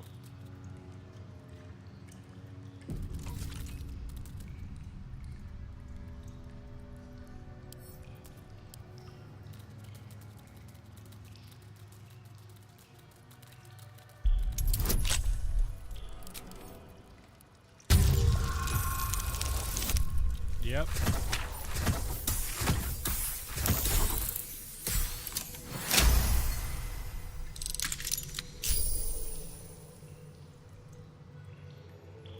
Yeah, sometimes the storms makes it loud.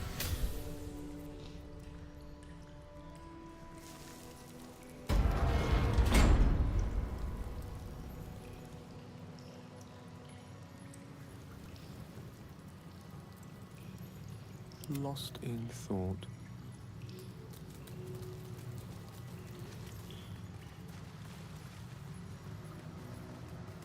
The remains of a great dragon. Clearly, not an immortal one. Yes, why not?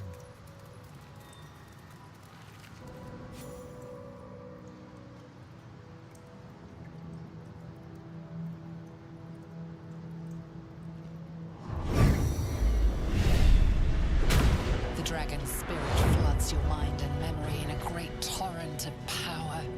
He is with you. Oh He shit. is within you. He is you. The next words that spill from your mouth are not yours, but the worm's. I am Ansur, heart of the gate, butchered in flesh, risen in spirit.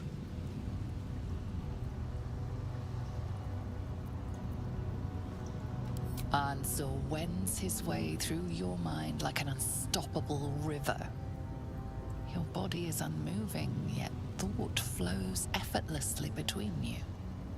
The spirit pauses, and you feel the astral prism stir.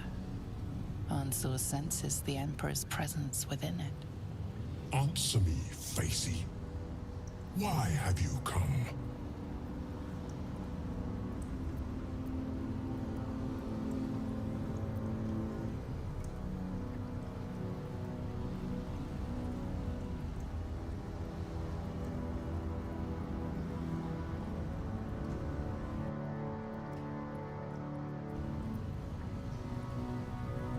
A deep sigh resonates within you.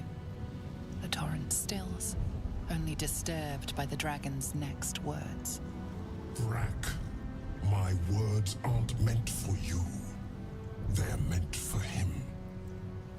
The Emperor stirs in the astral prism, then in you. Calm, curious, and detached.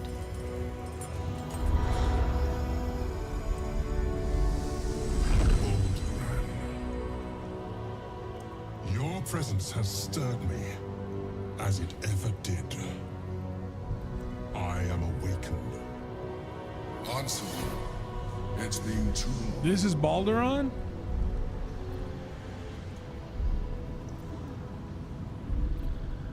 A name I once answered to. A name I did not expect to hear again. Damn. Least of all from the mouth of an old friend. Friend. Yes. And more. Until you killed me. Have you come to dance on my bones, Balduran? Was slaying me not satisfaction enough? Satisfaction? No. You left me no choice. You had every choice. You were becoming illithid. I offered you merciful death. You chose to fight. And now you bring your thrall before me. How far has the great Balduran fallen?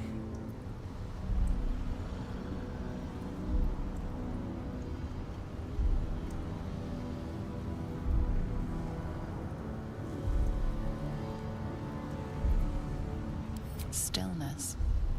Ansur's consciousness hovers just above yours, searching, seeing. Dear Ansur. Enough! I gave you everything, Balduran. repaid me in slaughter. It is time I return the favor. Let my bones rise and the storms gather. Witness Balduran. The final tempest has come. I am the heart of the gate. I am the one who roars. This time, you will not escape it.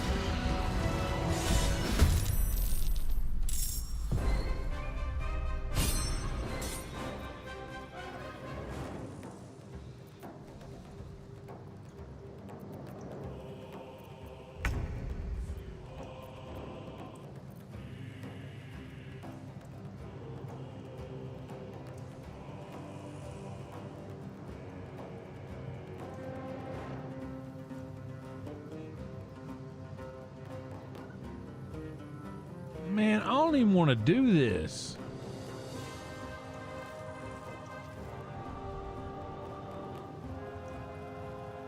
Bro, I thought I was going to come down here and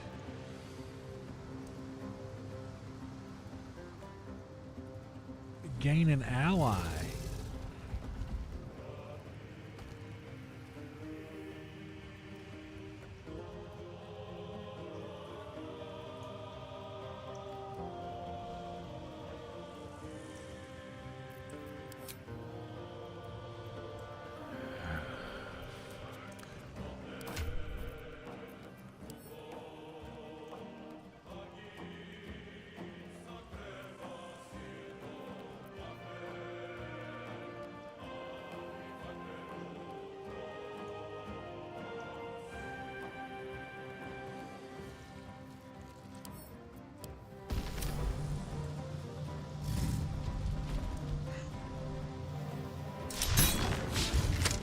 Ah. Here, let's do this again. I want to see if there's a different...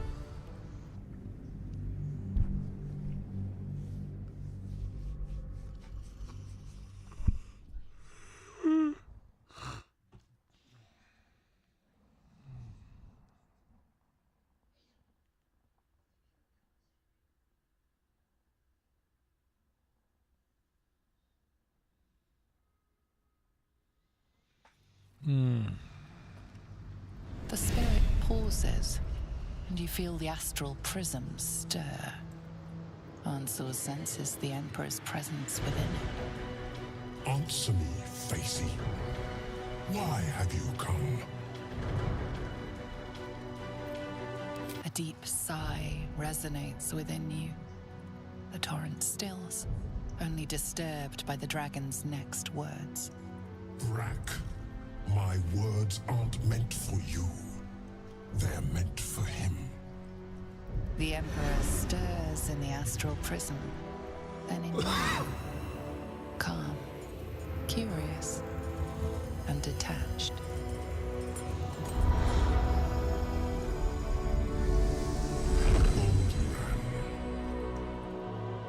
Your presence has stirred me, as it ever did. I am awakened. Answer. It's been too long.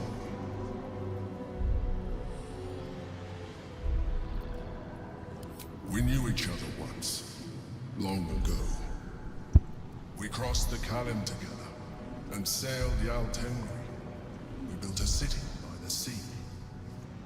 Answer was my friend. Friend. Yes. And more. Until you killed me. Have you come to dance on my bones, Balduran? Was slaying me not satisfaction enough? Satisfaction? No. You left me no choice. You had every choice. You were becoming illithid. I offered you merciful death. You chose to fight. And now you bring your thrall before me. How far has the great Balduran fallen?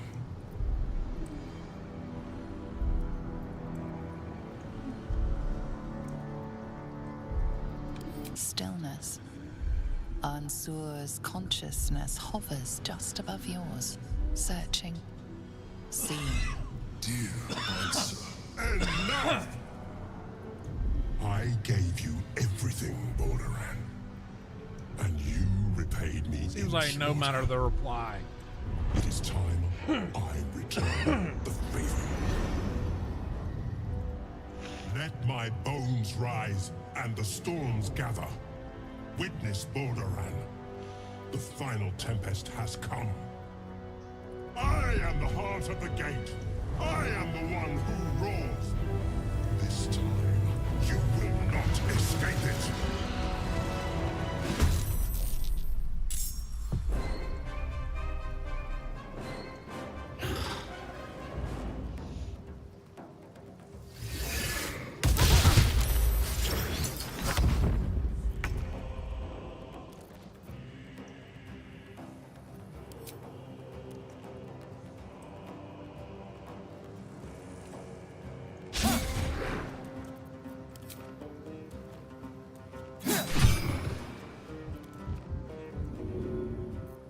Can't give up.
Sounds like fun.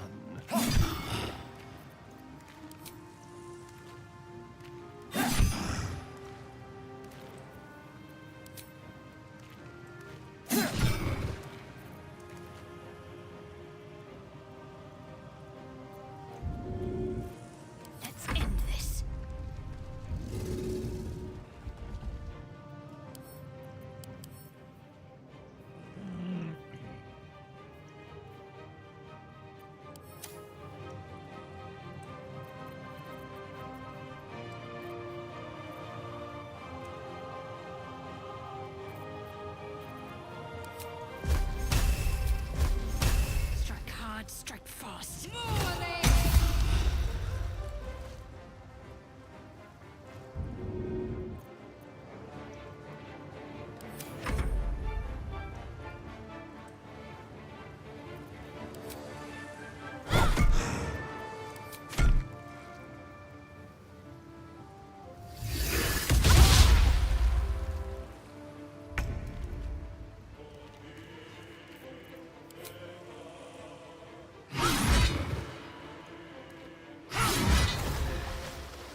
dragon stuff do I got?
You're wasting my time.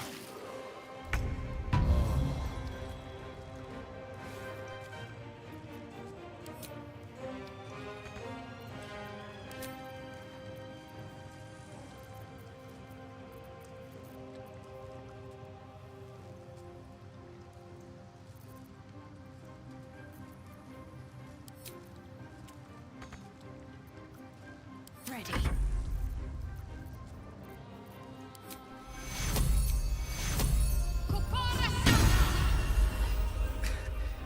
Weave, save me. I cannot take much more.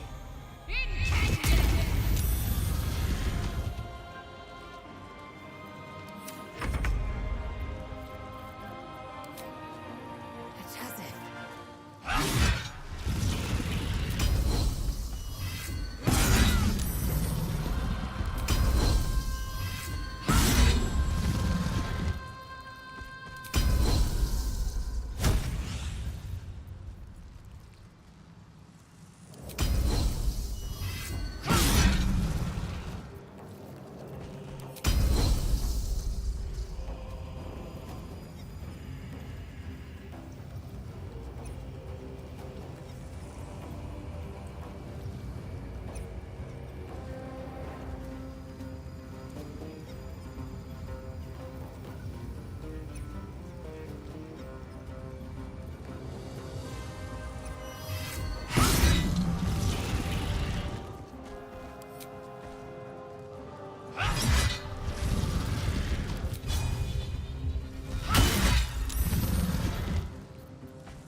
Damn it, dude. Gil constantly be like dying and shit, and I need him alive.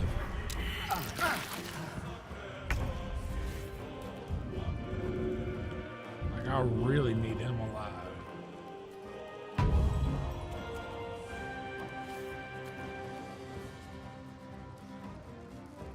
Moving.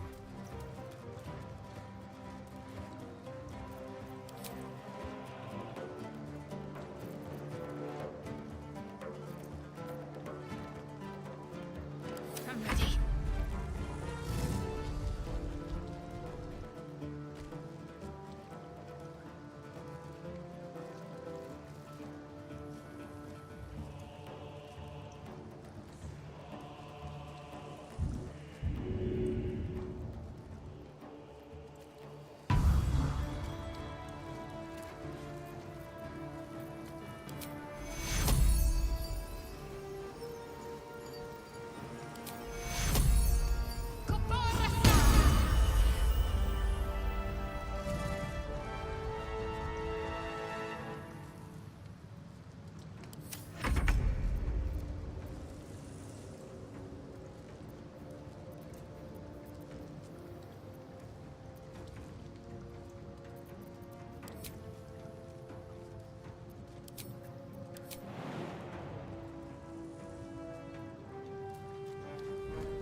much longer.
waiting storm is arisen. Quick! Find cover! Priming for an attack.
That was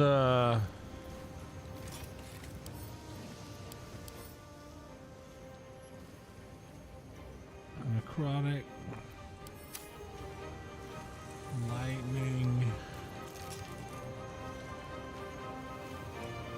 Well, somehow not fire.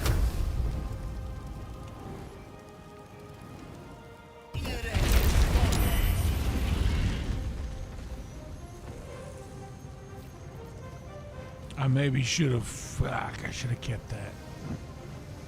Shit.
Taste my fury.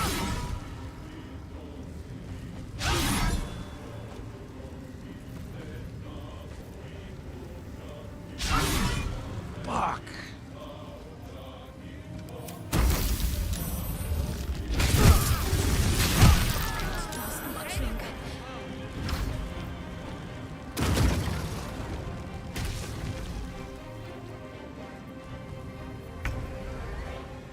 Fuck.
A little help, please.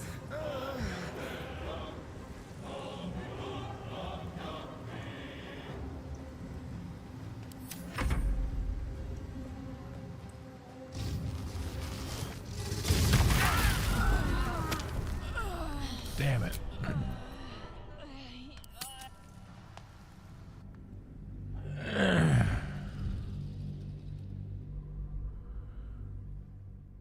Gotta fight this dragon.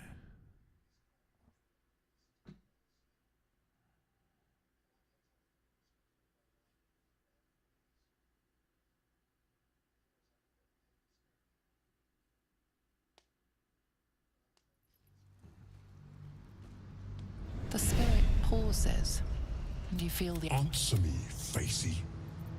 Why have you come? A deep sigh resonates within you. Brack. The Emperor... Baldur. Your presence. Answer. It's been too long.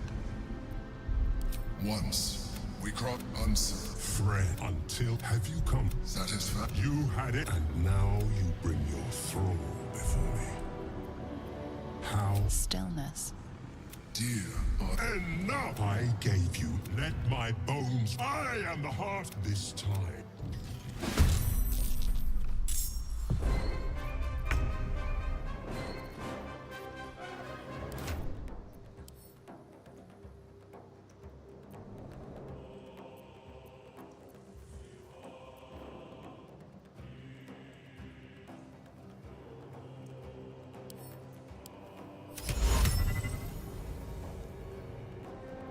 Can't target undead. Shit. Okay.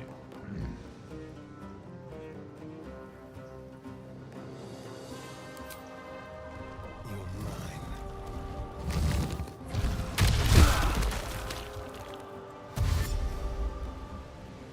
You know what, dude? I don't feel like this right now. I'm just gonna go back.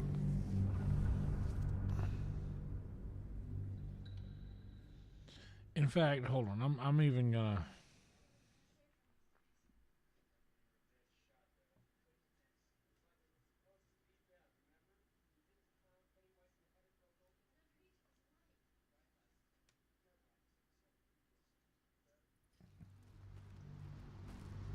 The spirit pauses, and you feel the astral prism stir.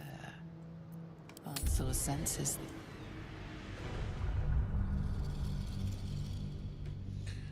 I'm gonna save back, load back to this save, and I'm gonna get out of here. I don't want to leave. You know what? I can't. I don't want to leave without defeating this dragon. I'm gonna try this one more fucking time. Easy. One more time and this is it. Kind of over.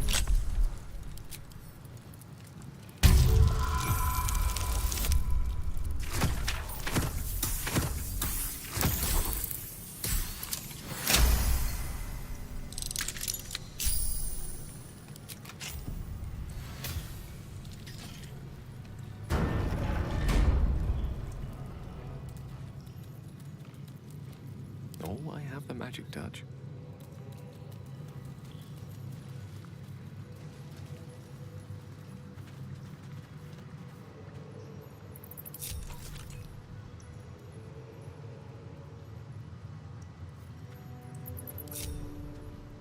Certainly. The remains of a great dragon. Clearly, not an immortal one.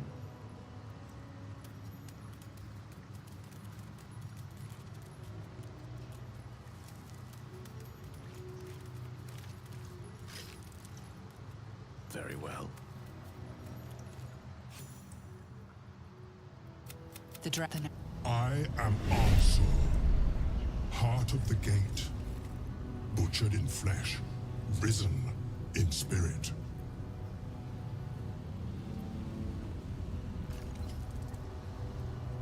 Ansel binds you despite your best efforts. Yet the spirit pauses, and you feel... Answer me, Facey. Why have you come? A deep... The Balduran, your Answer. It's been too long. Have you come to Satisfaction? You had it, and now you bring your thrall before. I am the heart of the gate. I am the one who roars. This time, you will not escape it.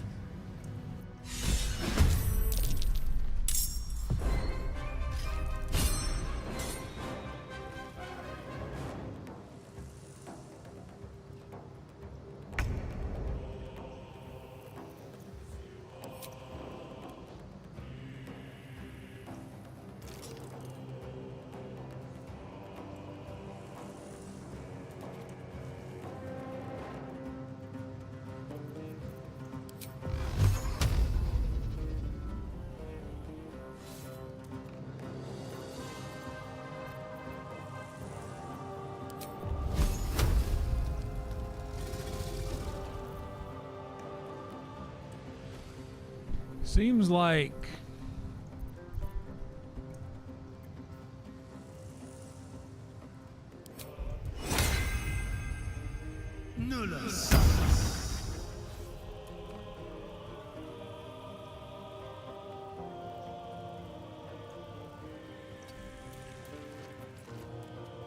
What should I do?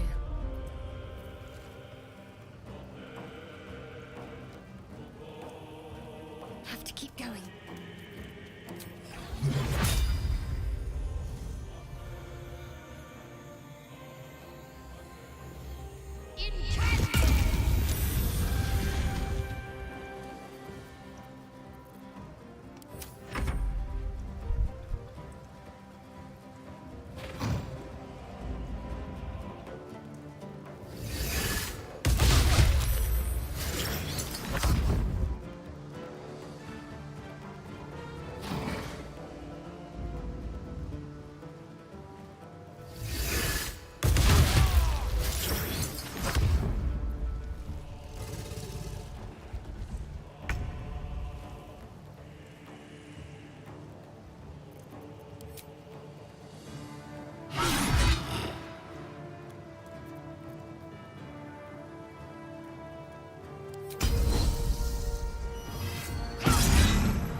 Swords meet sorcery.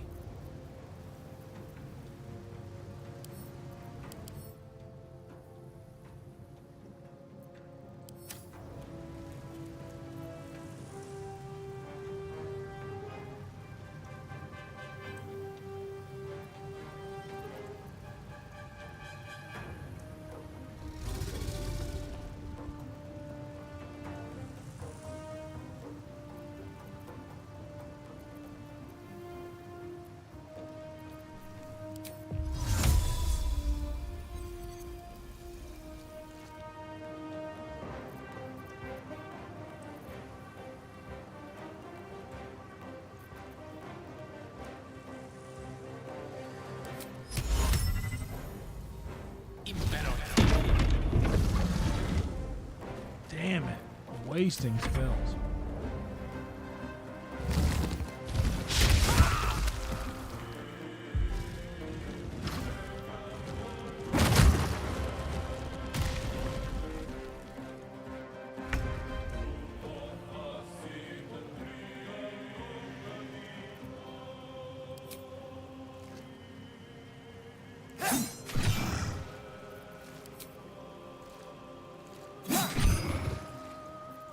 Talk to me.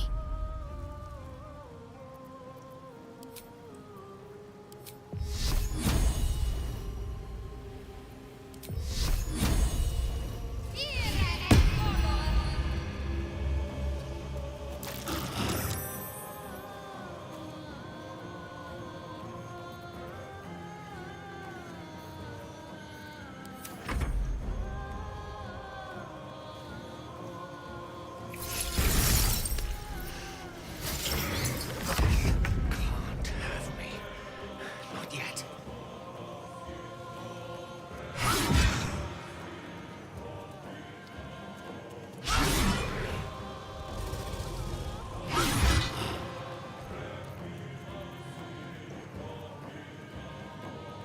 Gone with the weave.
Break them.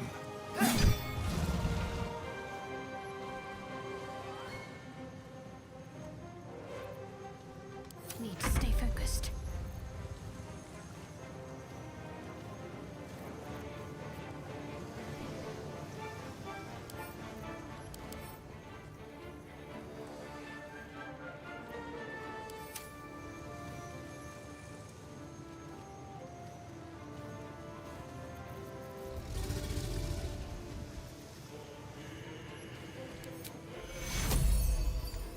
Don't beat it in best.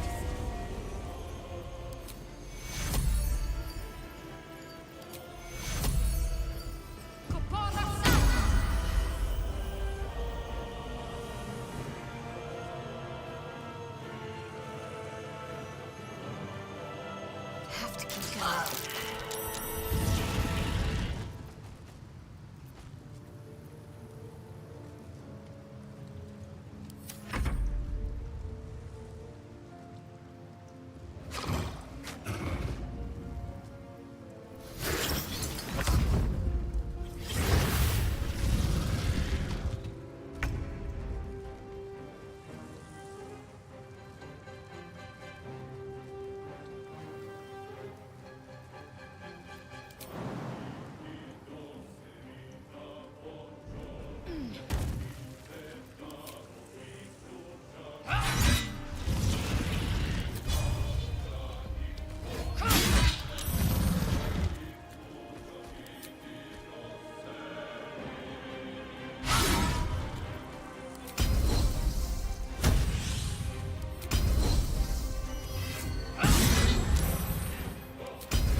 Dice roll in my favor.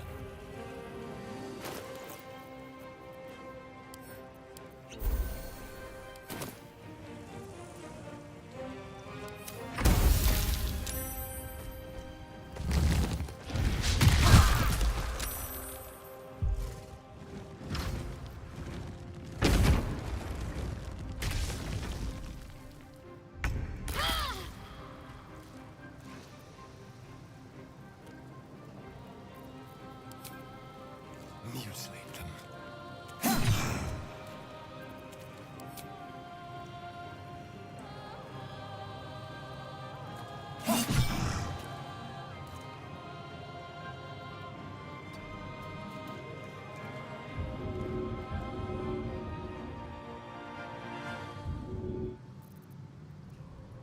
What's the plan?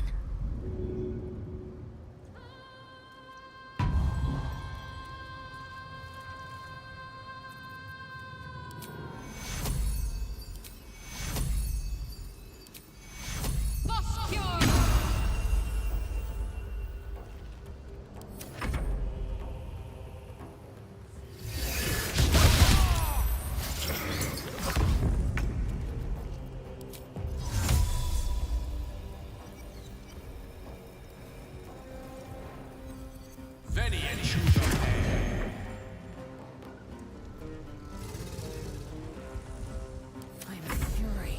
I am death.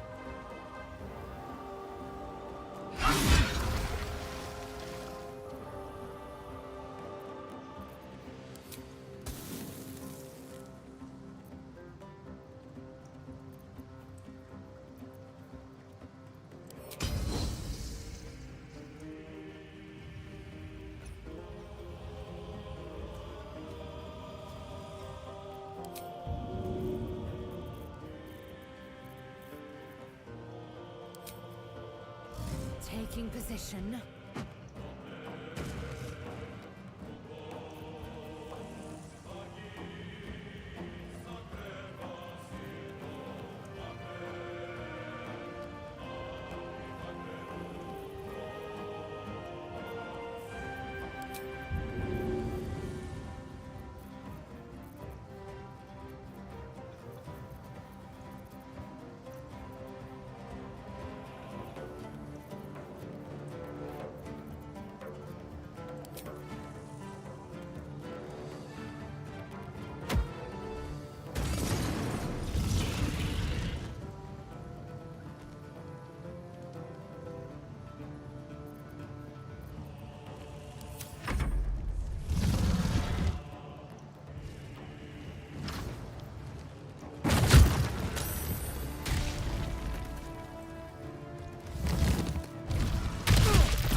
Damn, broke my concentration. Well, that's not really what you want, but I guess everybody is here. He's got 270 hit points.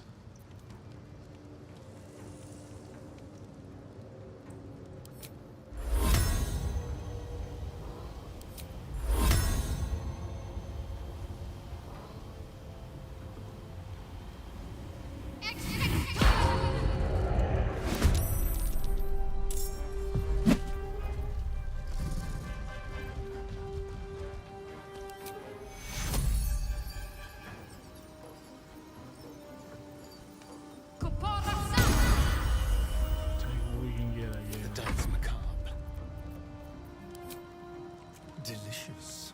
I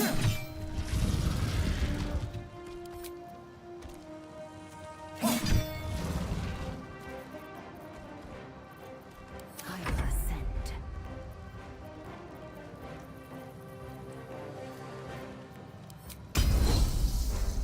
Let my name be known.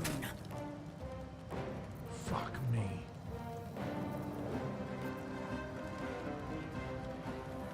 Okay.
woke it up from sleeping.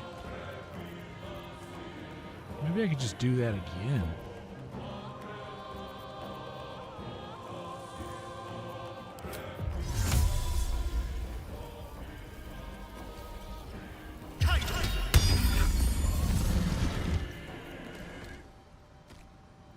Got to focus.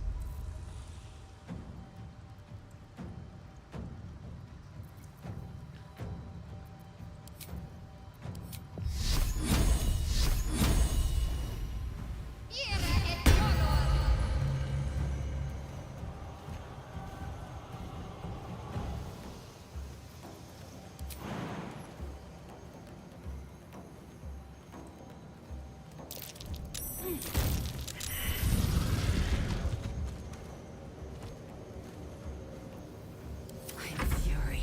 I am death.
Tale for the ages.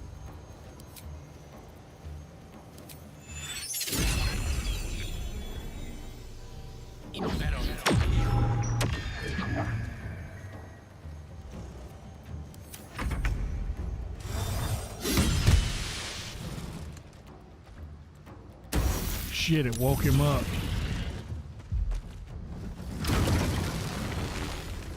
The waiting storm is arisen.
Okay.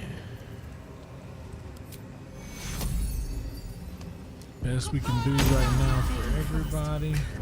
I need healing. Save me. Cannot take much more.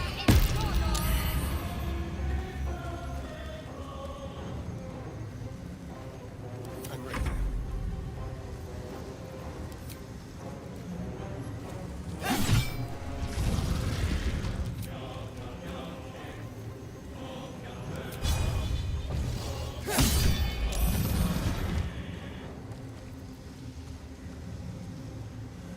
I am fury. I am death.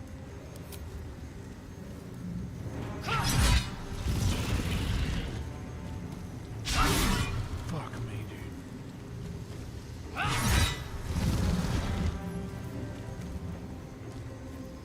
Unleash me.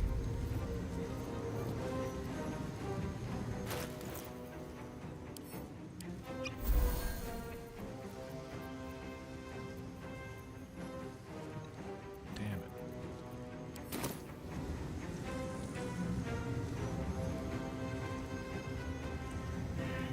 This is gonna take us out right here. The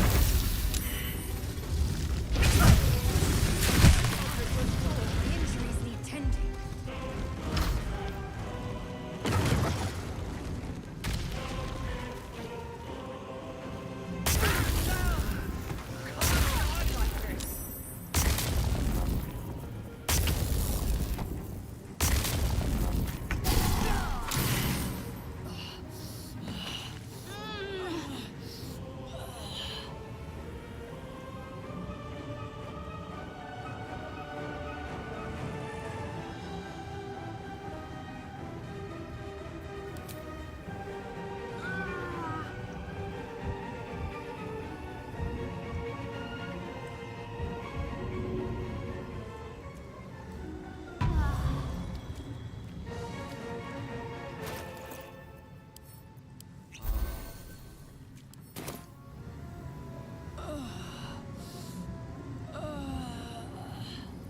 Can't afford to let up.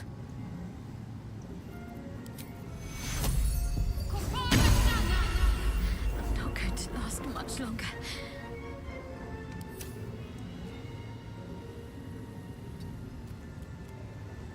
I speak, they burn. Victory awaits.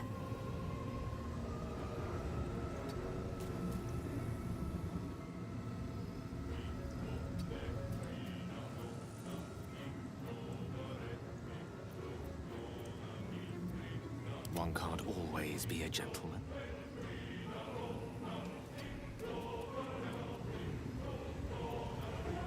What should I do? Swift and lethal.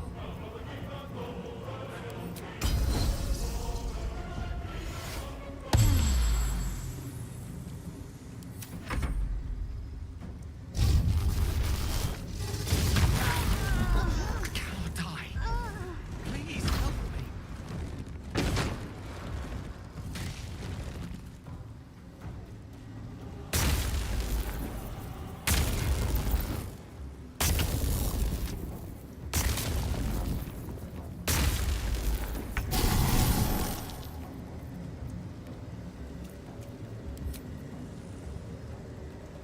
You bow or you break.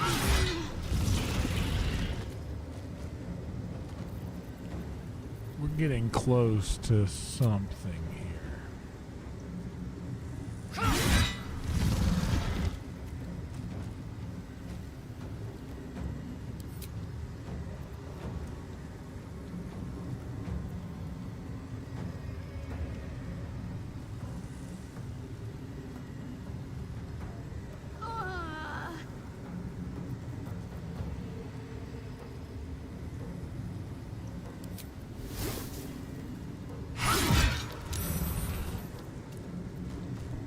22 damage. And that's all I can do. Death is but a word away. Alright. But 22 damage is all we need.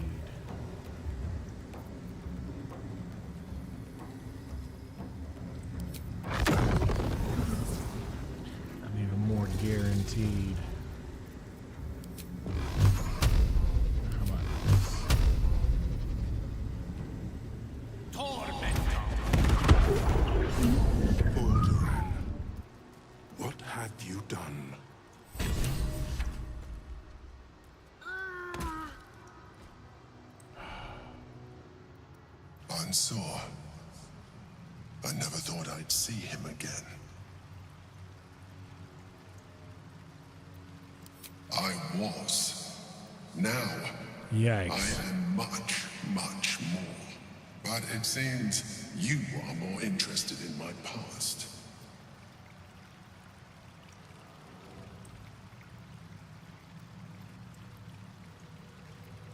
I killed Ansor out of necessity. For the crime of being a Lithid, he would have killed me first. It's like I always told you. I was just like you. An adventurer who yearned for greatness. And in mortal terms, I achieved it. As captain of the Wandering Eye, I acquired enough gold to found Baldur's Gate. I stayed for a while to watch my city grow. But it was not enough. I grew restless again. The sea called to me, and I ran to her with open arms. Life at sea was not easy. Our last adventure was ruinous. My ship was destroyed. My crew lost. But my spirit was far from broken. I was determined to return in triumph once again. I heard of treasure in Moonrise.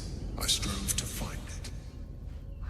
What I found was an illithid colony, where I acquired a tadpole much like yours, and became a mind flayer, enthralled to the Elder Brain. It was Ansor who found me. Ansor who pulled me from the Brain's domination. Ansor who brought me home. He sought to cure me of my sickness, called on every healer he could find, nearly broke his spirit in the attempt. But he failed to understand. I wanted no healing. I was not sick.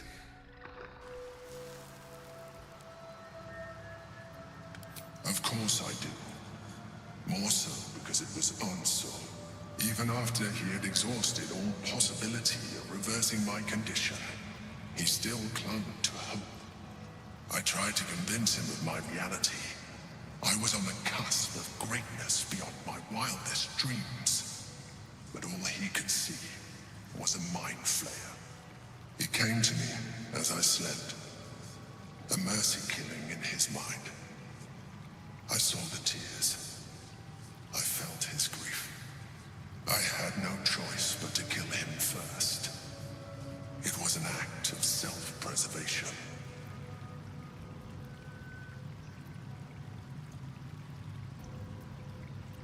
Words easier said than lived by. Do not think that I am ignorant of what I have lost. I may not regret my actions, but I do regret that they were necessary. While the past is beyond my influence, the present is not. It is time we move on. One Netherstone remains. We must find it before the brain breaks free.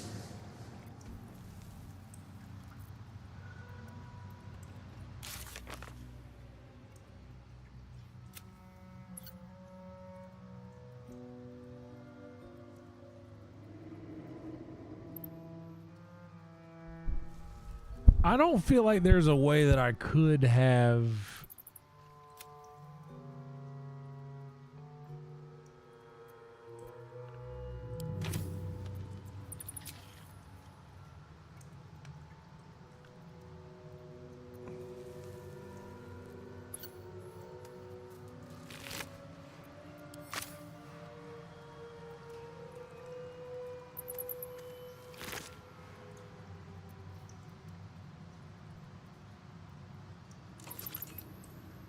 BALDUR'S Giant Slayer.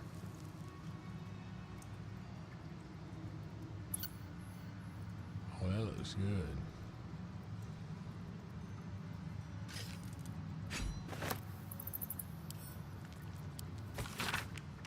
Dear Ansor, I've said it 1,000 times and I'll say it again. There is no cure and that's all right. I'm fine, more than fine. I'm better than I've ever been. So why torture yourself like this? Of course I know why. Remember Jarl Tengri? You and I sailed together for months seeking the Great Spire. By the time we found it, we were sick as dogs. But you never left my side, not for a moment, even though you could have simply chosen to fly. You told me there was something about experiencing it with me. Through my eyes, you wanted to share in my passion for the adventure. It was, you said, a privilege. The truth is, the privilege was mine. You are the greatest thing that ever happened to me, Ansor. I never had to ask you for anything, but I'm asking you now to stop. I may no longer feel my feelings, but I know yours, and yours are agony. It doesn't have to be this way. Be free, Ansor. Fly, and know that even if I'm not beside you, I will always have been your Balduran.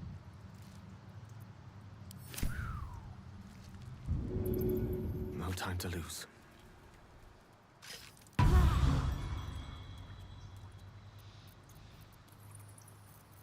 There's no time to waste.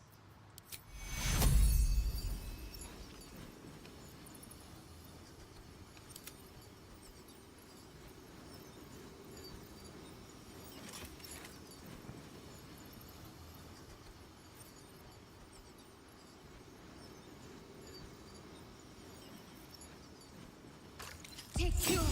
I need healing! Now! That helped.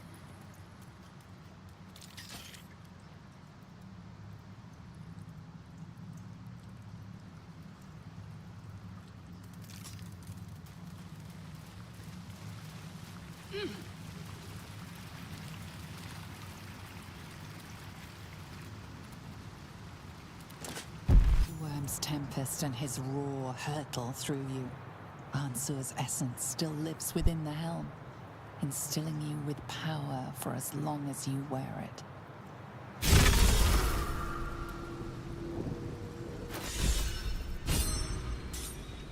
Balduran's vitality. The helmet heals you 2 hit points at the beginning of every turn.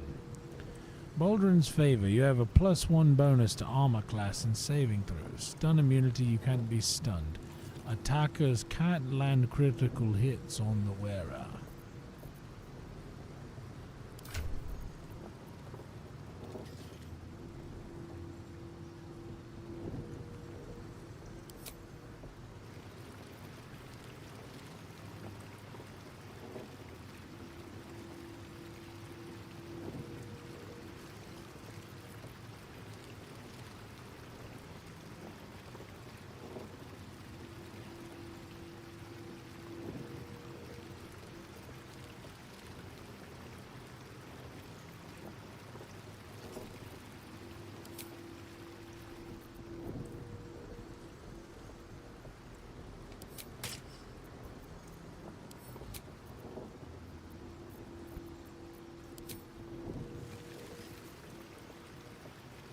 $10 to $23.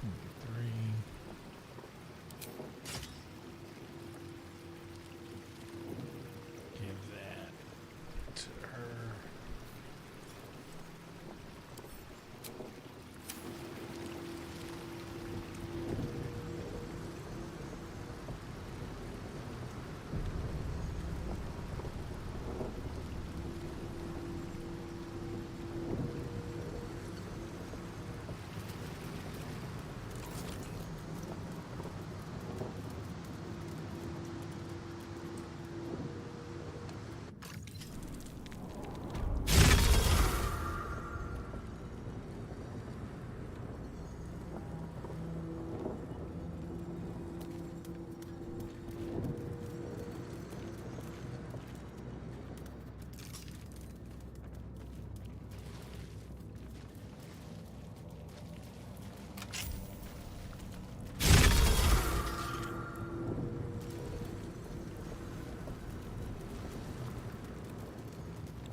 Just so.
let's smoke a little bit more before we get out of here. It's a message. What glad tidings will she have to offer? Ansur is dead.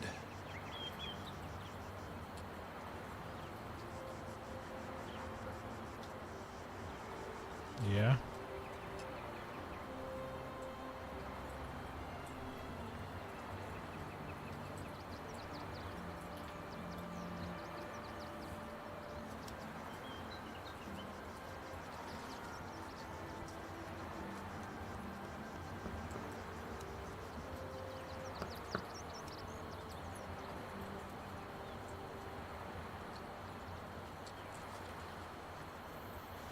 There will be no great tempest roaring through the skies, no dragon redeemer to save us.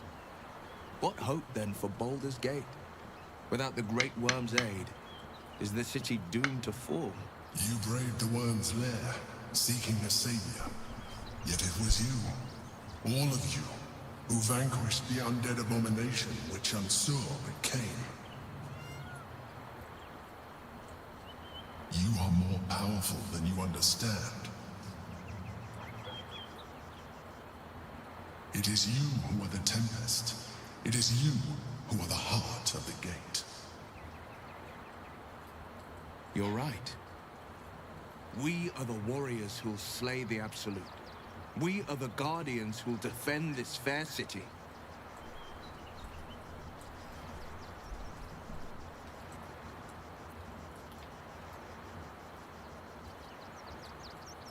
Perhaps, but we will still smite the brain, and still be hailed as champions.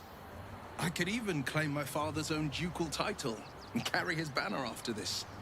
Grand Duke Will Ravengard, Marshal of the Flaming Fist, the city's truest defender. Sounds good. Sounds good.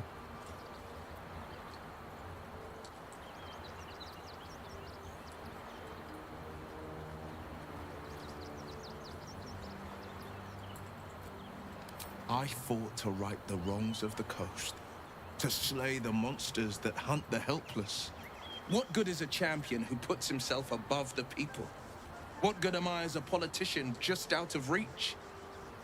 There will be no Grand Duke Will Ravengard, and there will be no Blade of Frontiers. I am now the Blade of Avernus. For as long as demons and devils imperil the Sword Coast, they will be my prey. A calm settles over you. The Elder Brain is a menace, but with the Blade of Avernus at your side, you know you will triumph.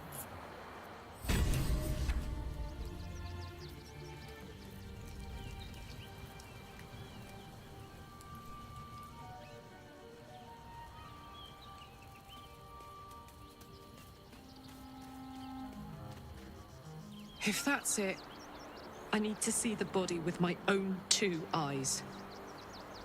I need to know it's over.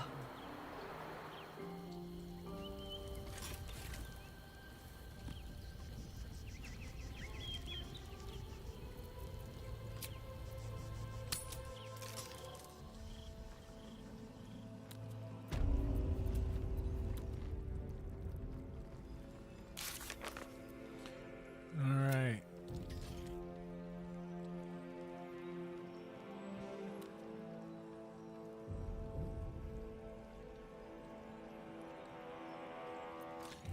Rescuing Orin's victim is probably next. I think that's what it's got to be. We'll F5 here.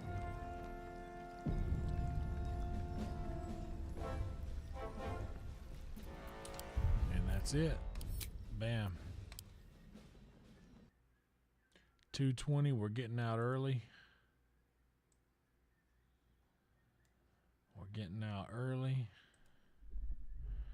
I know what you freaks are here for. I know what you wanted. I'll give you some AI music. That all being said, I'm gonna get out of here and make a steak. We got a secret show tomorrow, and that'll be a good time. might see me tomorrow, but I might actually hang out tomorrow night with everybody.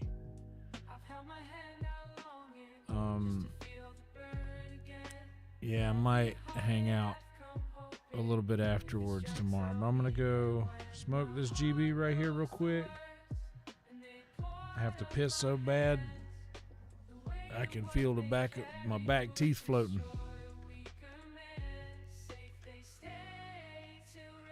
Gonna make a steak, saute some onions with it. I left the pan and like the cutting board and everything dirty from earlier from when I chopped onions. Doing them with the hot dogs. I was gonna reuse them all again.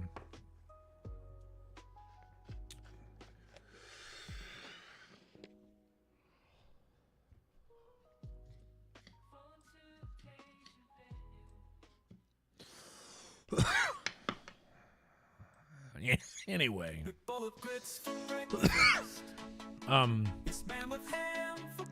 So yeah. That's all I got for you. You might see me tomorrow night, you might not. If you do, cool. If you don't, maybe the next couple nights.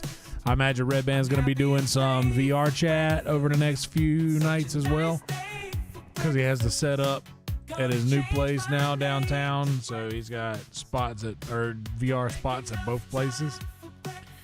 So who knows? Either way, I'm sure you guys will see me throughout the weekend, either in Virtual Red Band or on here. And I think that's all I got for you. Please like the video, subscribe to the channel. I'm really trying to make something out of this because, man, I can't. I'm just not doing well enough. I need this thing to work out. You know what I mean? So share these videos. Help me get to them 1,000 subs. And holler out breakfast. Roll Tide, everybody.